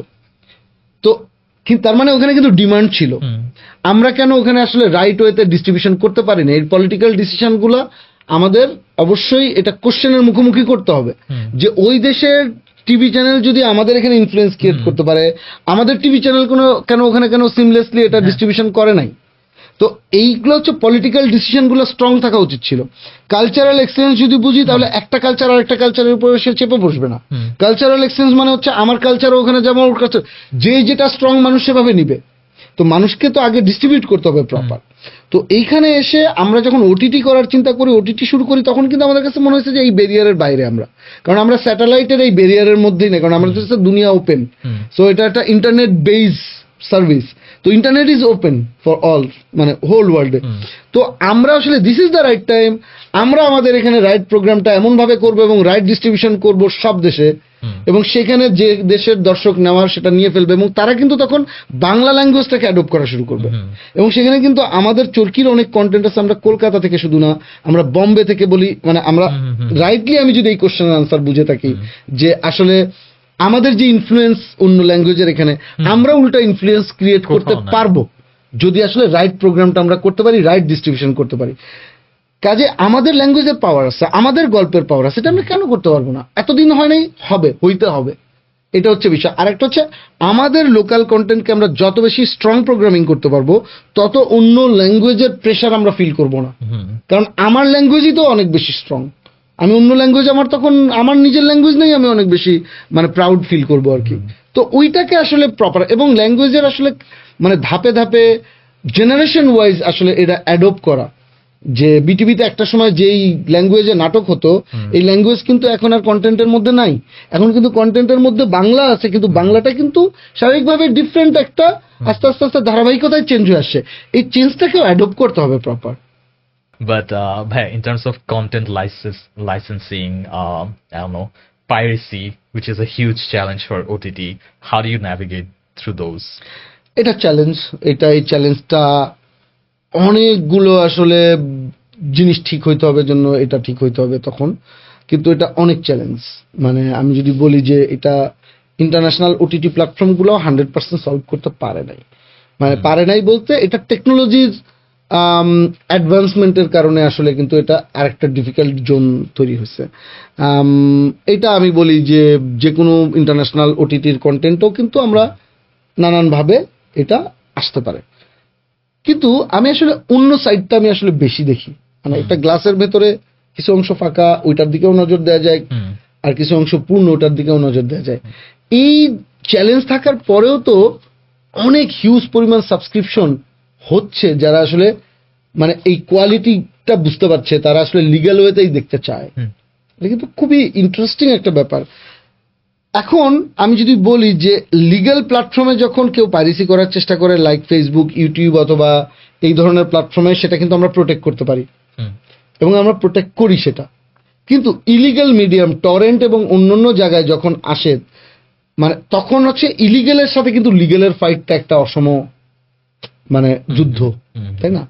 ওই জায়গায় টেকনোলজির অ্যাডভান্সমেন্টে আমরা অনেক কিছু চেষ্টা করি, এবং যখন আমরা একটা কন্টেন্ট রিলিজ করি, একটা ওয়ারের মতো চলতে থাকে, আমাদের টিম সারা দিন রাত 24 ঘন্টা পাইরেসির বিরুদ্ধে একটা ফাইট হচ্ছে। এখানে দর্শকের সচেতনতা অনেক বড় ইম্পর্টেন্ট। এটা যে একটা অপরাধ, কয়েকদিন আগেও তাণ্ডবের যখন পাইরেসি হয়, আমাদেরকে আসলে কেস করতে হয়েছে, এবং 3 জনকে মানে উইদিন 24 আওয়ার ধরে ফেলছে। বাংলাদেশ পুলিশকেও থ্যাঙ্কস দিই, এই যে ধরে ফেলছে। ওই যে 3 জন মানুষ, এই 3 জন মানুষ কিন্তু আমাদের কি পরিমাণ ক্ষতি করছে আমরা জানি না। হয়তো ওদের পেছনে আরো অনেক মানুষ আছে, অথবা এরকম সিমিলার আরো অনেক মানুষ আছে। তো তাদের জানা বোঝা দরকার তারা আসলে কন্টেন্ট ইন্ডাস্ট্রির ক্ষতি করছে, এবং এটা একটা অপরাধ। এটা একটা ব্যাপার। আরেকটা ব্যাপার হচ্ছে ওই সচেতনতাটা, যে দর্শক আমাদের মধ্যে একটা গল্প, আমি এর মধ্যে কোন একটা সেমিনারে আমি বলছিলাম, ভেরি ইন্টারেস্টিং, এটা আমি আজকে শেয়ার করি। একটা দর্শক, এর মধ্যে আমাদের ঈদের 4টা সিনেমা আমরা রিলিজ করলাম চরকিতে, মানে যে সিনেমাগুলো ঈদে বেস্ট ছিল সিনেমা হলে, পুরোটাকেই আমরা আসলে বেস্ট 4টা সিনেমা নিয়ে আমরা আসলে ওটিটিতে রিলিজ করলাম। হিউজ রেসপন্স, দর্শক খুব খুশি হয়েছে, যে যারা দেখতে পারেন এই সিনেমা হলে, অনেক দূরে দূরে আছে, যে ঠিক আছে। মানে স্বাভাবিকভাবেই তো 1-2টা কন্টেন্ট তখন পাইরেসির কবলেও পড়েছে। একটা দর্শক পাইরেসি করে কন্টেন্ট দেখার পরে আমাদের কাস্টমার কেয়ারে ফোন করেছে। ফোন করে সে রীতিমতো মানে মাফ চাচ্ছে, যে আমি আসলে খুবই দুঃখিত, আমার মনে হচ্ছে যে আমি আসলে এটা ঠিক করি নাই, এবং কন্টেন্ট দেখে আমার এত ভালো লাগছে, এটা আমি কেন ইলিগালি দেখলাম, তো এটা আপনারা, আমি কম্পেনসেশন করতে চাই। এখন আমাদের কাস্টমার কেয়ার তো এই ধরনের ফোন পে অভ্যস্ত না, এবং তারা বলছে ঠিক আছে জানাচ্ছি, আমার কাছে খবর আসছে, আমি তো মানে ওই দর্শকের ফিলিং, মানে এরকম অনেক দর্শকের ফিলিং যে ও যে এটা নিজে থেকে ফোন দিয়ে বলল, তার মানে এরকম অনেক দর্শকের কারণেই কিন্তু একটা আর্ট ফর্ম টিকে থাকে। এই কারণেই কিন্তু আমরা আসলে এগিয়ে যাচ্ছি। এবং উনি কিন্তু থামে না, উনি সকালে আবার ফোন করছে, আমি কিভাবে টাকা রিটার্ন দিতে পারি। রিটার্ন নেওয়ার সুযোগ নাই, উই রিয়েলি অ্যাপ্রিসিয়েট এইভাবে। হ্যাঁ, আপনি আমাদের সাবস্ক্রাইবার হন এবং রেগুলার আপনি কন্টেন্ট কনজাম্পশন করে থাকেন। এই যে আমাদের ইন্সপিরেশন লাগে এই ধরনের দর্শকের জন্য। সো দর্শক যারা রিয়েলি চায় যে বাংলা কন্টেন্ট ভালো দিকে আগাক, তারা কিন্তু পাইরেসি করে দেখে না। আবার অনেক সময় এবং পাইরেসি করে অনেকগুলো রিস্ক পয়েন্ট কিন্তু আছে, কারণ পাইরেসি করে মানে কি, এটা চোর, পাইরেটের একটা লিঙ্ক আপনি ক্লিক করে আপনার ডিভাইসকে কতটা আপনি ঝুঁকির মধ্যে ফেললেন এটা তো আপনি জানেন না। আপনার এই পাইরেটেড লিঙ্ক দিয়ে কি আপনার এখানে কোনো ম্যালওয়্যার ঢুকাই দিচ্ছে সেটাও আপনি জানেন না। সো আপনার প্রাইভেসি হ্যাম্পার হচ্ছে সেটা আপনি কিছু জানেন না। তার মানে আপনি চোরের সাথে যদি সম্পর্ক করেন, আপনার বাসায় যে কোনো সময় চুরি হবে। আর আমরা লিগালি আপনাকে আমি সার্ভিসটা দিচ্ছি, আপনি দেখেন এইটার যে আনন্দ, এটা লিগালি আমি এটাকে দেখার যে আনন্দ, সেটা কিন্তু আসলে কোনোভাবেই এবং কোয়ালিটি ওয়াইজও মানে এটা মিলবে না। কাজেই আমাদের ওটিটির সাবস্ক্রিপশন এইটা যে ডে বাই ডে এটা গ্রোথ হচ্ছে কিন্তু মানুষের কোয়ালিটি আবার একই সাথে অ্যাওয়ারনেস, এইগুলো সবকিছুর কারণে। না, I do see that ভাইয়া, even when I talk to my friends, ওরা সবাই বলে না সাবস্ক্রাইব করেই দেখি, দরকার নাই টর্রেন্ট ভিডিও থেকে মানে ওরা ওই পেট্রেটটা মানে প্রোভাইড করতে চায়। তো ভাইয়া, আপনার যে ফ্রেশ স্টার্টআপটা ছিল, এগেইন আই ফিল লাইক এটা বাংলাদেশে খুবই কমন, যে কারোর সাথে কথা বলেন ইনভেস্টর পাওয়া খুবই টাফ, রাইট? আমি যাদের সাথে কথা বলি সবাই বলে যে দেখো, it's 180 million people country, that's great, but market size খুবই ছোট, তোমার যদি গ্লোবালে না যেতে পারো, we can not fund you. So what investor challenge did you have? প্রথমত হচ্ছে ওই ফার্স্ট কনভিন্স করাটা, যে যেহেতু আমাদের হাতে ডেটা ছিল না, আর এটা অবশ্যই আমি লাকিই বলবো। আর একটা হচ্ছে ভিশনারি ইনভেস্টর লাইক জারাইব ভাই, উনি এই ভিশনটা জানে, উনি ভিশনটা বুঝতে পারে, উনি জানে যে নেক্সট লেভেলটা কি। তো এইটা আসলে ওই ট্রাস্টটা যে করা এবং একই সাথে কাজ করতে দেওয়া, ইনভেস্টর হয়ে ঢুকে অনেক ইনভেস্টর আছে আমি শিওর অনেক বেশি অপারেশনাল ভেতরে ঢুকতে যে আসলে রাইট জায়গাটা আসলে ডাইলুটেড করে ফেলে। এই চ্যালেঞ্জটা অনেকে নিশ্চয়ই ফেস করে। আমি আসলে অনেক লাকি, আমি আসলে এই চ্যালেঞ্জটা ফেস করি নাই, যে কারণে আমার নিজের রিস্ক নিজের মতো লাগে, অথবা আমরা যারা অপারেশনাল লেভেলে কাজ করি তাদের কাছে মনে হয় যে আমরা আমাদের ওই ওনারশিপের ব্যাপারটা অনেক বেশি আমাদের ফিলিং হয়। তো এই যে ইনভেস্টরকে ফার্স্ট ফেজেই আসলে ওই কনভিন্সটা করা যে আসলে এইটা দরকার, অথবা এটা একটা মার্কেট সাইজ আছে।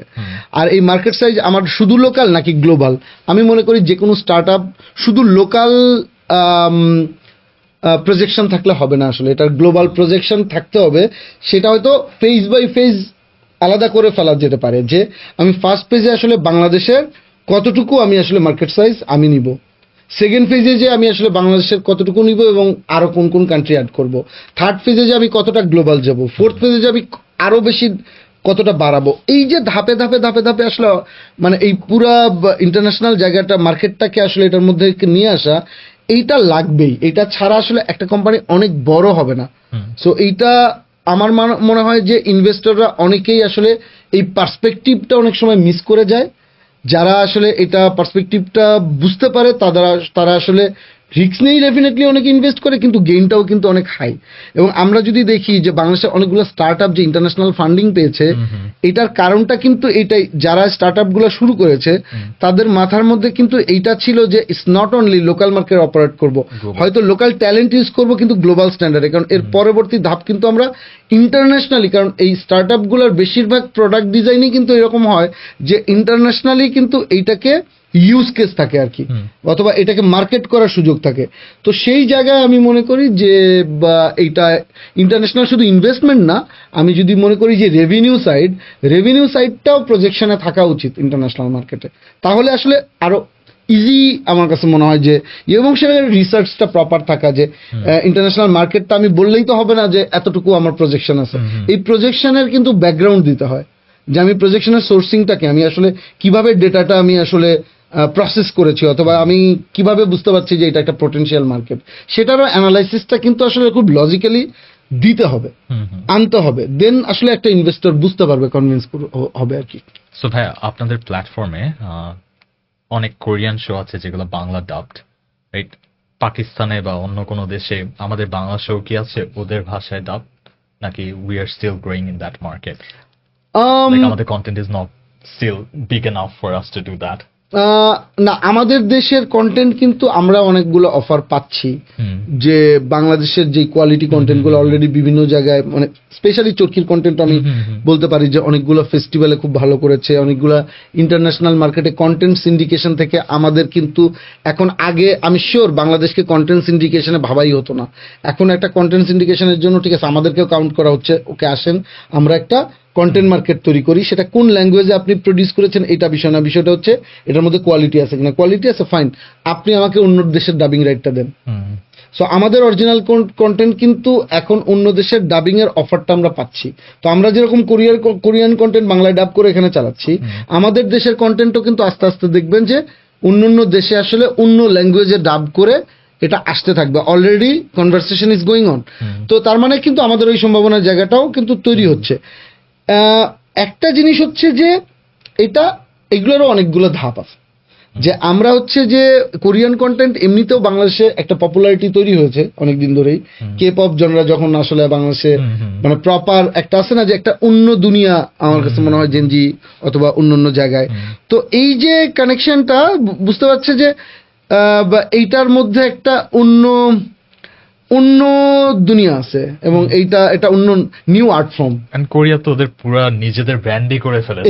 এক্স্যাক্টলি। সো ওখান থেকে দুইটা লার্ন করার বিষয়, একটা হচ্ছে যে অরিজিনালিটি থাকলে আসলে ওই যে লোকাল গ্লোবালের যে বিষয়টা, কোরিয়ান কিন্তু ওদের কালচারের ভেতরে থেকেই কিন্তু আসলে পুরো জিনিসটা করার চেষ্টা করে, কিন্তু খুবই গ্লোবাল স্ট্যান্ডার্ড। তো ওইখান থেকে আমরাও আসলে এইভাবেই চিন্তা করতে পারি। আবার একই সাথে মার্কেট ওয়াইজ আমাদের মার্কেটটাও অনেক ছোট মার্কেট, এটা ভাবার কোনো কারণ নেই। আমাদের যদি কন্টেন্ট স্ট্রং হয় তাহলে এটা গ্লোবাল মার্কেটে বিচরণ করতে পারে।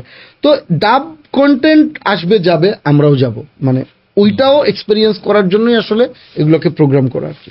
সো হ্যাঁ, আমি again whenever I talk with any VCs or anyone like that, ওরা আমাকে সবসময় বলে, দেখো বাংলাদেশ হচ্ছে 5 বছর পিছিয়ে, 5 বছর আগে ওয়েস্টে কিছু একটা হবে, 5 বছর পরে আমরা এটা অ্যাডপ্ট করব।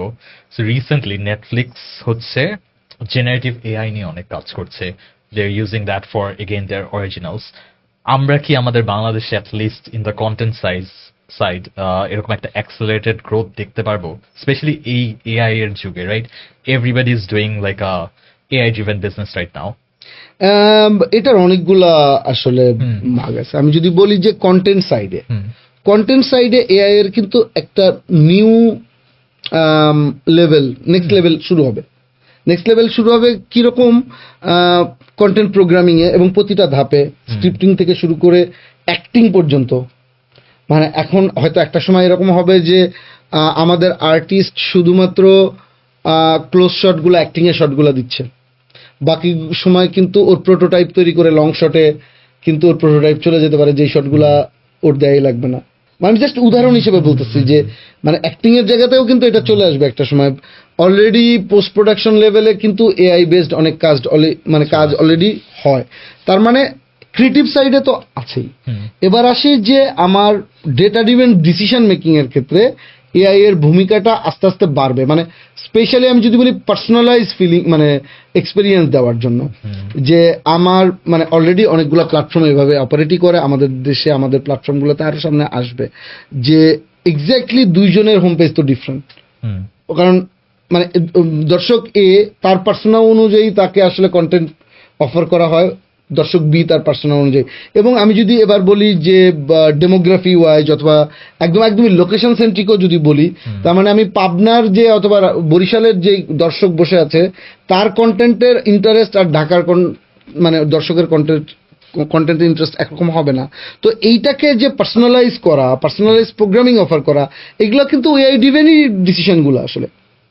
নেক্সট লেভেলে এইটা আস্তে আস্তে তো আরো বাড়বে। হ্যাঁ, আমাদের এখন প্রত্যেকটা প্ল্যাটফর্মের কাজ হচ্ছে এটাকে শুধু অ্যাডপ্ট করে না, এটাকে আসলে ডেভেলপমেন্ট ফেজে আসলে আমাদের ইউজ করতে শেখা।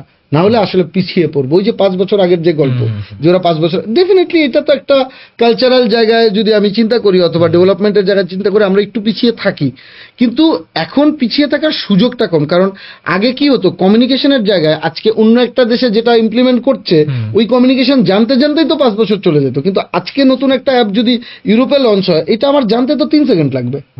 তো এই যে দূরত্বটা কমে আসলো, এই দূরত্বটা কমে আসার জন্য আমাদের মনে হয় না যে ওই 5 বছরের ট্রেন্ডের পেছনে পড়ে থাকার দরকার আছে। আমাদের আসলে চোখ কান খোলা রেখে কোন জায়গাটা নতুনভাবে এক্সপ্লোর হচ্ছে সেটাকে অ্যাডপ্ট করা এবং ওইটার লোকাল ডেভেলপমেন্টে চলে যাওয়া। Anyone pursuing media tech career, any advice, or anyone pursuing media career আমাদের জেনারেশনে, what advice would you give them? মানে এখন তো সবকিছু মিডিয়ার মধ্যে অথবা মিডিয়ার সাথে কানেক্টেড একটা বিষয়। মানে আগে কি হতো, মিডিয়ার একটা আলাদা ডেফিনেশন ছিল যে এই পার্টিকুলার জিনিসগুলো হচ্ছে মিডিয়া, কিন্তু এখন একটা মানে আমি যদি বলি খুবই লোকাল জায়গা থেকে, যে ঢাকার বাইরে অথবা একদমই কক্সবাজারের একটা ছেলে অথবা মেয়ে, ও কিন্তু আসলে টিকটকের ভেতরে ঢুকে একটা কন্টেন্ট ক্রিয়েট করে ফেলতে পারতেছে, ইউটিউবে করতে পারতেছে, ফেসবুকে করতে পারতেছে, অথবা ইউজিসি রিলেটেড যত ধরনের প্ল্যাটফর্ম আছে প্রত্যেকটা প্ল্যাটফর্মেই কিন্তু নিজের কন্টেন্টটা প্রোগ্রাম, ও কিন্তু মিডিয়ার মধ্যে আজকেই চলে আসলো। তো আলটিমেটলি ক্যারিয়ার ওয়াইজ যদি প্রফেশনাল হইতে হয় তাহলে শিখতে হবে প্রপার, যে আমাকে আসলে জানতে হবে। আমি যদি ডাক্তারি না পড়ে একটা রোগীর অপারেশন করা শুরু করি, যে ডেঞ্জারাস ব্যাপারটা হবে, এইটাও তাই, যে আমাকে এগুলো আমার সেক্টরটা কোনটা ওইটা সম্পর্কে আগে আমাকে বুঝতে হবে। আমি কি কন্টেন্ট ক্রিয়েটর, আমি কি আসলে পারফর্মার, আমি কি আসলে স্ট্র্যাটেজিক ডিজাইনার, আমি কি আসলে টেকনিক্যাল হ্যান্ড, আমি কি আসলে অমুকরি, আমি কি হতে চাই, এইটা আগে ডিসাইড করতে হবে। মিডিয়াটা ব্যাপক জায়গা, বড় জায়গা, আমাকে ওইটা ডিসাইড করতে হবে এবং ওইটার আগে নলেজটা আমার আন্ডারস্ট্যান্ডিংটা লাগবে এবং সেটা ধৈর্যের সহকারে। মানে এখন হয়েছে কি যে একটু ধৈর্য কম মনে হয় সবার, মানে আমি খুব তাড়াতাড়ি ফেমাস হয়ে যাব, এইটার একটা মানে আমাদের সময় হয়তো ধৈর্য কমই ছিল, আমাদের সিনিয়ররা হয়তো এটা বলতো যে তোমরা অধৈর্য, আমাদের হয়তো এখন একটু সিনিয়র হয়েছি মনে হয়, তো আমার মনে হচ্ছে তোমরা অধৈর্য, এরাও একসময় আরেকজনকে বলবে তোমরা অধৈর্য। আমার কাছে মনে হয় সময়ে যেভাবেই আমরা বলি না কেন, একটা জিনিস না খুবই ঠান্ডা মাথায় আগে শিখতে হবে, অ্যাডপ্ট করতে হবে, দেন ওটার মাস্টারিটা জানতে হবে, দেন ওটা আসলে প্রপার ইমপ্লিমেন্ট করতে হবে। কিন্তু সবকিছুই করতে হবে আসলে অস্থির না হয়ে। মানে আমার নতুন ইয়েটা হচ্ছে যে অস্থির না হয় এবং মিডিয়ার ওইটা বোঝা যে আমি আসলে কোনটাতে বেস্ট অথবা আমার ইন্টারেস্টটা কোন জায়গায়। মিডিয়া অনেকগুলো সেক্টর আছে, প্রত্যেকটা জায়গায় কাজ করার সুযোগ আছে, কিন্তু আগে জানার ব্যাপারটা এখন অনেক সহজ হয়ে গেছে। জাস্ট ইন্টারনেটে একটা সার্চ দিলে দুনিয়া ওপেন। হ্যাঁ, আপনার take on Bangladeshi startup ecosystem? আমার কাছে মনে হয় যে যত ধরনের স্টার্টআপের আইডিয়া আমি রিসেন্ট টাইমে শুনলাম, আমার কাছে খুবই সম্ভাবনাময় মনে হয়।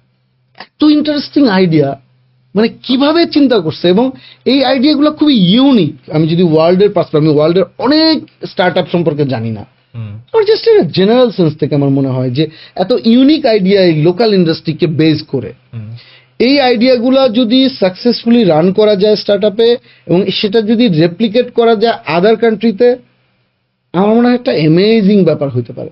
কাজে আমি অনেক সম্ভাবনা দেখি, কিন্তু এটাকে একটা শেপ করতে হবে প্রপার, এটা একটা ইকোসিস্টেমের মধ্যে ফেলতে হবে, এটা একটা প্রপার এসওপি থাকতে হবে। এই যে আমরা বলি যে এই যে বিডা নিয়ে মাঝখানে অনেক কনভারসেশন আসলো, আগে তো মানুষ বিডা কি করে এটা জানতো না, তো এখন তো মানুষ জানা শুরু করছে বিডা কি করে। তাহলে বিডার জায়গা থেকে আরো বেশি অ্যাওয়ারনেস ক্রিয়েট করা যে কি হবে, বাইরের ইনভেস্টমেন্ট কেমনে আসবে, কারা ইনভেস্টমেন্ট পাবে এবং ইনভেস্টমেন্ট পাওয়ার জন্য কি কি ক্রাইটেরিয়া ফুলফিল করতে হয়। বাংলাদেশের যারা স্টার্টআপ বাংলাদেশ নামে প্রজেক্ট আছে, স্টার্টআপ বাংলাদেশের ফাংশনালিটি কি, এটা কিভাবে ফাংশন করে, কিভাবে এটার আমি যুক্ত হইতে পারি, কিভাবে কোলাবোরেট করে, এই যে অ্যাওয়ারনেসগুলা, এই অ্যাওয়ারনেসগুলা আসলে স্টার্টআপ লেভেলে যারা স্টার্টআপ করতে চায় তারা খুঁজে বের করে। কিন্তু যে জানেই না যে আমার একটা স্টার্টআপের সম্ভাবনা আছে, সে একটা অদ্ভুত আইডিয়া নিয়ে ঘুরে বেড়াচ্ছে, তারও তো জানতে হবে যে তার অপরচুনিটিগুলো আছে।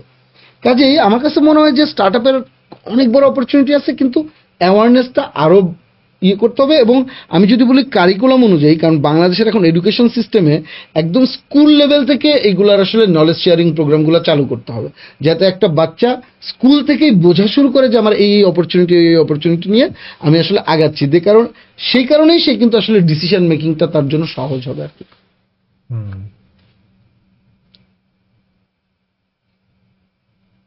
বেশি ভারী ভারী কথা হয়ে যাচ্ছে না ভাইয়া, আমি যেটা লাইক এগেইন ভিসিতে থেকে শুনি, উইচ ইজ যে ওরা স্টার্ট আপে ইনভেস্ট করে but they don't see an exit, because আমাদের পাবলিক মার্কেটে যাওয়া যায় না, আমাদের অনলি এক্সিট হচ্ছে যদি আপনার কোম্পানিকে অ্যাকোয়ার করে তখন আপনি ক্যাশ আউট করতে পারেন। That's the biggest challenge. আপনার কি মনে হয় লাইক কোথায় যাবে আমাদের ইন্ডাস্ট্রি, বা চরকির পার্সপেক্টিভে যদি চিন্তা করি 5 বছর পর চরকি কোথায় থাকবে, 10 বছর পর চরকি কোথায় থাকবে? আমি অন্য ইন্ডাস্ট্রি নিয়ে অথবা অন্য স্টার্ট আপ নিয়ে খুবই কম বলতে পারবো, কারণ আমার আসলে ওই বিজনেস নলেজ খুব বেশি নেই। হয়তো চরকির সাথে এক্সপেরিয়েন্স করতে করতে আমি চরকি নিয়ে বলতে পারবো। তারপরে একটা ব্যাপার বলি, বিজনেসটার তো আসলে সার্ভিসটা যদি আমি প্রথমেই ডিফাইন করে ফেলি যে এটা কি B2B বিজনেস নাকি এটা B2C বিজনেস নাকি এটা বোথ। আমি চরকির ক্ষেত্রে যদি দেখি, চরকি কিন্তু একই সাইডে B2C, যে আমার মানে আমরা যখন ডিস্ট্রিবিউট করে একদম এন্ড প্রোডাক্ট যখন একটা কাস্টমার আসলে পারচেস করে তখন আমার কাস্টমারের সাথে আমাদের বিজনেসের একটা সংযোগ ঘটে। কাজে এইটা B2C, সো আমি জানি যে আমাকে কাস্টমার বাঁচায় রাখবে। তার মানে কাস্টমার যতদিন ঠিকঠাক মতো সাবস্ক্রাইব করবে ততদিন কিন্তু আমার জার্নিটা কিন্তু থেমে যাবে না। তার মানে আমার গেমটা হচ্ছে কোয়ালিটি গেম উইথ কাস্টমার। আবার আমার কিন্তু B2B ভার্টিক্যাল অনেকগুলো আছে রেভিনিউ স্ট্রিম, এবং সেখানে কিন্তু আমার B2B ভার্টিক্যালের মধ্যে আমি যখন কাজ করতে থাকি তখন কিন্তু ওখানেও একটা ভালো রেভিনিউ মানে কিন্তু আমার চালিকা শক্তি। অনেকগুলো ওটিটি তো ছিল, how did you survive and there sort of like even by in competition wise? হ্যাঁ, কম্পিটিশন ওয়াইজ অনেকগুলো প্লেয়ার্সই তো ছিল ইনিশিয়াল ডেজে। আপনারা you guys are still surviving না, এটা কারণ আমাদের আর কোনো উপায় নেই। আমাদের ইনভেস্টর যারা আমাদেরকে মনে প্রাণে বিশ্বাস করে ছেড়ে দিছে, আমরা তাকে ফেল করাইতে পারবো না। আমাদের একটা জায়গা হচ্ছে যে আমরা আসলে তাকে ফেল করানো মানে বাংলাদেশের মার্কেটকে ফেল করানো, বাংলাদেশের মার্কেটকে ফেল করানো মানে আমার হোল বাংলা ট্যালেন্টকে ফেল করানো। এইটা আমি অ্যাজ এ ডিরেক্টর হিসেবে কখনোই পারবো না। আসলে এটাকে জেতানো ছাড়া, বাংলাদেশকে জেতানো ছাড়া আমাদের কন্টেন্ট ইন্ডাস্ট্রির জার্নি কোনো দিনই আসলে ভালো জায়গা যাবে না। এটা আমাদের জিততেই হবে এবং আমাদের টিকে থাকতে হবে। এটা ছিল আমাদের ফার্স্ট গোল। এখন অন্য অন্য ওটিটি প্ল্যাটফর্ম অনেকেই বন্ধ হয়ে গেছে, কেন টিকতে পারে নাই আমি জানি না। তাদের নিশ্চয়ই চ্যালেঞ্জ কিছুটা জানি আসলে। তো তাদের কন্টেন্ট আন্ডারস্ট্যান্ডিং অথবা তাদের বিজনেস ভার্টিক্যাল ওয়াইজ তাদের যে স্ট্র্যাটেজি, সেইগুলো ডেফিনেটলি তাদের মতো করে আসলে ওয়ার্ক করে না, এই জন্যই ডেফিনেটলি এটা বন্ধ হয়ে গেছে অনেকটা। কিন্তু আমরা মনে করি যে আমরা যা প্ল্যান করেছি এখন পর্যন্ত সব সাকসেসফুল হয়েছে এটা আমি বলবো না, কিন্তু বেশিরভাগ জায়গাটাতে আমরা আসলে নতুন লাইট, নিউ হোপ সবসময় আমরা দেখতে পেয়েছি এবং ওই দিকে আমরা মানে যাওয়ার চেষ্টা করেছি। এখন কম্পিটিশন ওয়াইজ আসলে মানে ওটিটির অনেকগুলো মুড আছে, তো যে কে সাবস্ক্রিপশন বেস ওটিটি, কে অ্যাডভার্টাইজমেন্ট বেস ওটিটি, এভার্ড টিভার্ড অথবা এসভার্ড, এইটার বিজনেস মোডালিটি আছে ডিফারেন্ট। তো আমাদের বিজনেস মোডালিটিতে যারা সাবস্ক্রিপশন বেস ওটিটি কাজ করছে তারা কিন্তু মার্কেটে এখনও টিকে আছে। যারা একদম পিওর সাবস্ক্রিপশন বেস চিন্তা করে টিকে আছে, সবার জন্যই চ্যালেঞ্জিং। হয়তো আমরা অনেকটা বড় একটা মার্কেট সাইজ আমরা এখন মার্কেট সাইজে অপারেট করছি, সামনে আরও বড় মার্কেট সাইজে আমরা অপারেট করবো বলে আমরা বিশ্বাস করি। কিন্তু ওটিটির জার্নিতে টিকে থাকার একটা মাত্র আমার কাছে মনে হয় যে একটা পয়েন্ট খুবই স্ট্রং অ্যান্ড কমন, সেটা হচ্ছে quality game. Alright, Bhaiya, last question. Chorky in the next 2 years, next 5 years, and next 10 years, your vision? 3টা। আচ্ছা, আমরা যখন চরকি প্রথম শুরু করি আমাদের ভিশনটা আমরা খুবই ক্লিয়ারলি ডিক্লেয়ার করেছিলাম। সেটা হচ্ছে বাংলা কন্টেন্টের ক্যাপিটাল হবে হচ্ছে চরকি। মানে বাংলা মিন্স হোল বাংলা, যদি আমি ওয়ার্ল্ড ওয়াইড বাংলা ডায়াসপোরা ধরি।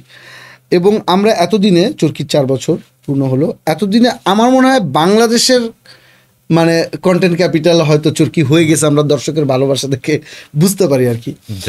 কিন্তু নেক্সট 2 ইয়ার্স বলি, নেক্সট 5 ইয়ার্স বলি, 10 ইয়ার্স বলি, আমরা খুব দ্রুত আসলে বাংলা কন্টেন্টের ক্যাপিটালই আসলে হতে চাই, যেটা মানুষের একটা সেন্টার পয়েন্ট, যে বাংলা কন্টেন্ট মানে কোয়ালিটি বাংলা কন্টেন্ট মানে হচ্ছে চরকি। ওইটা হোল ডায়াসপোরাতে যদি আমরা আসলে এইটা স্ট্যাবলিশ করে ফেলতে পারি, আমরা আসলে অবশ্যই মনে করি আমরা ইন্সপায়ার্ড দর্শকের দ্বারা আমরা ওই জায়গায় যাচ্ছি বলে আমরা মনে করি। আর যদি আমি আসলে বিজনেস ওয়াইজ বলি, চরকি এখন মানুষ শুধু একটা ওটিটি হিসেবে দেখছে, আমরা আসলে এটাকে এখন ভাবছি আসলে চরকি ভার্স হিসেবে।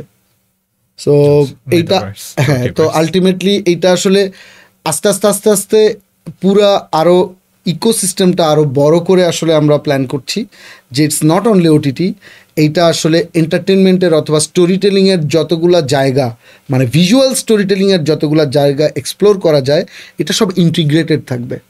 এবং আমরা এখন যে সেট আপে কাজ করছি সেই সেট আপটা এরকম স্কেলেবিলিটি আমরা ভাবছি যে এইটা একটা বিশাল ফিল্ম সিটির মতো হবে, যেখানে মানুষ একবার ঢুকলে আসলে মানে হোল লাইফ কানেক্টেড থাকতে পারে, ইউজারের জায়গা থেকেও যদি বলি, আবার একজন ফিল্ম মেকারের জায়গা থেকেও যদি বলি।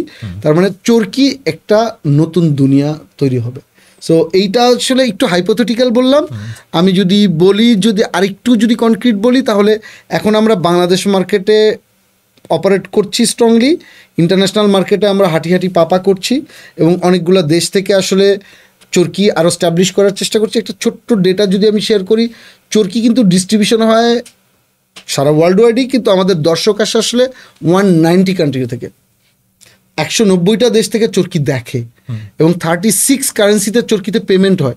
অনেক কারেন্সির নাম, আমি প্রত্যেক জায়গায় এই কথা বলি, অনেক কারেন্সির নামই আমি চিনি না, সেখান থেকে চরকিতে পেমেন্ট হয়, এবং এটা কিন্তু আমাদের বাংলাদেশে ফরেন কারেন্সি রিজার্ভে এসে এটা জমা হয়। তো এই সম্ভাবনাটাকেই আমাদের আসলে অনেক বড় করে দেয়। সো আমরা চরকি নেক্সট লেভেলে আসলে অপারেশন ওয়াইজ ওয়ার্ল্ডের অনেকগুলো দেশে অপারেশন আমাদের স্টার্ট করতে চাই, এবং অলরেডি কয়েকটা দেশে অলরেডি কাজ শুরু হয়ে গেছে। তো এই অপারেশনটার লেভেল 10 বছরে তো আমরা মনে করি যে যত জায়গায় বাঙালি আছে সেখানে আমাদের প্রত্যেকটা একটা করে অপারেশনাল ইউনিট থাকবে ইনশাল্লাহ। আচ্ছা, দ্যাটস ইট।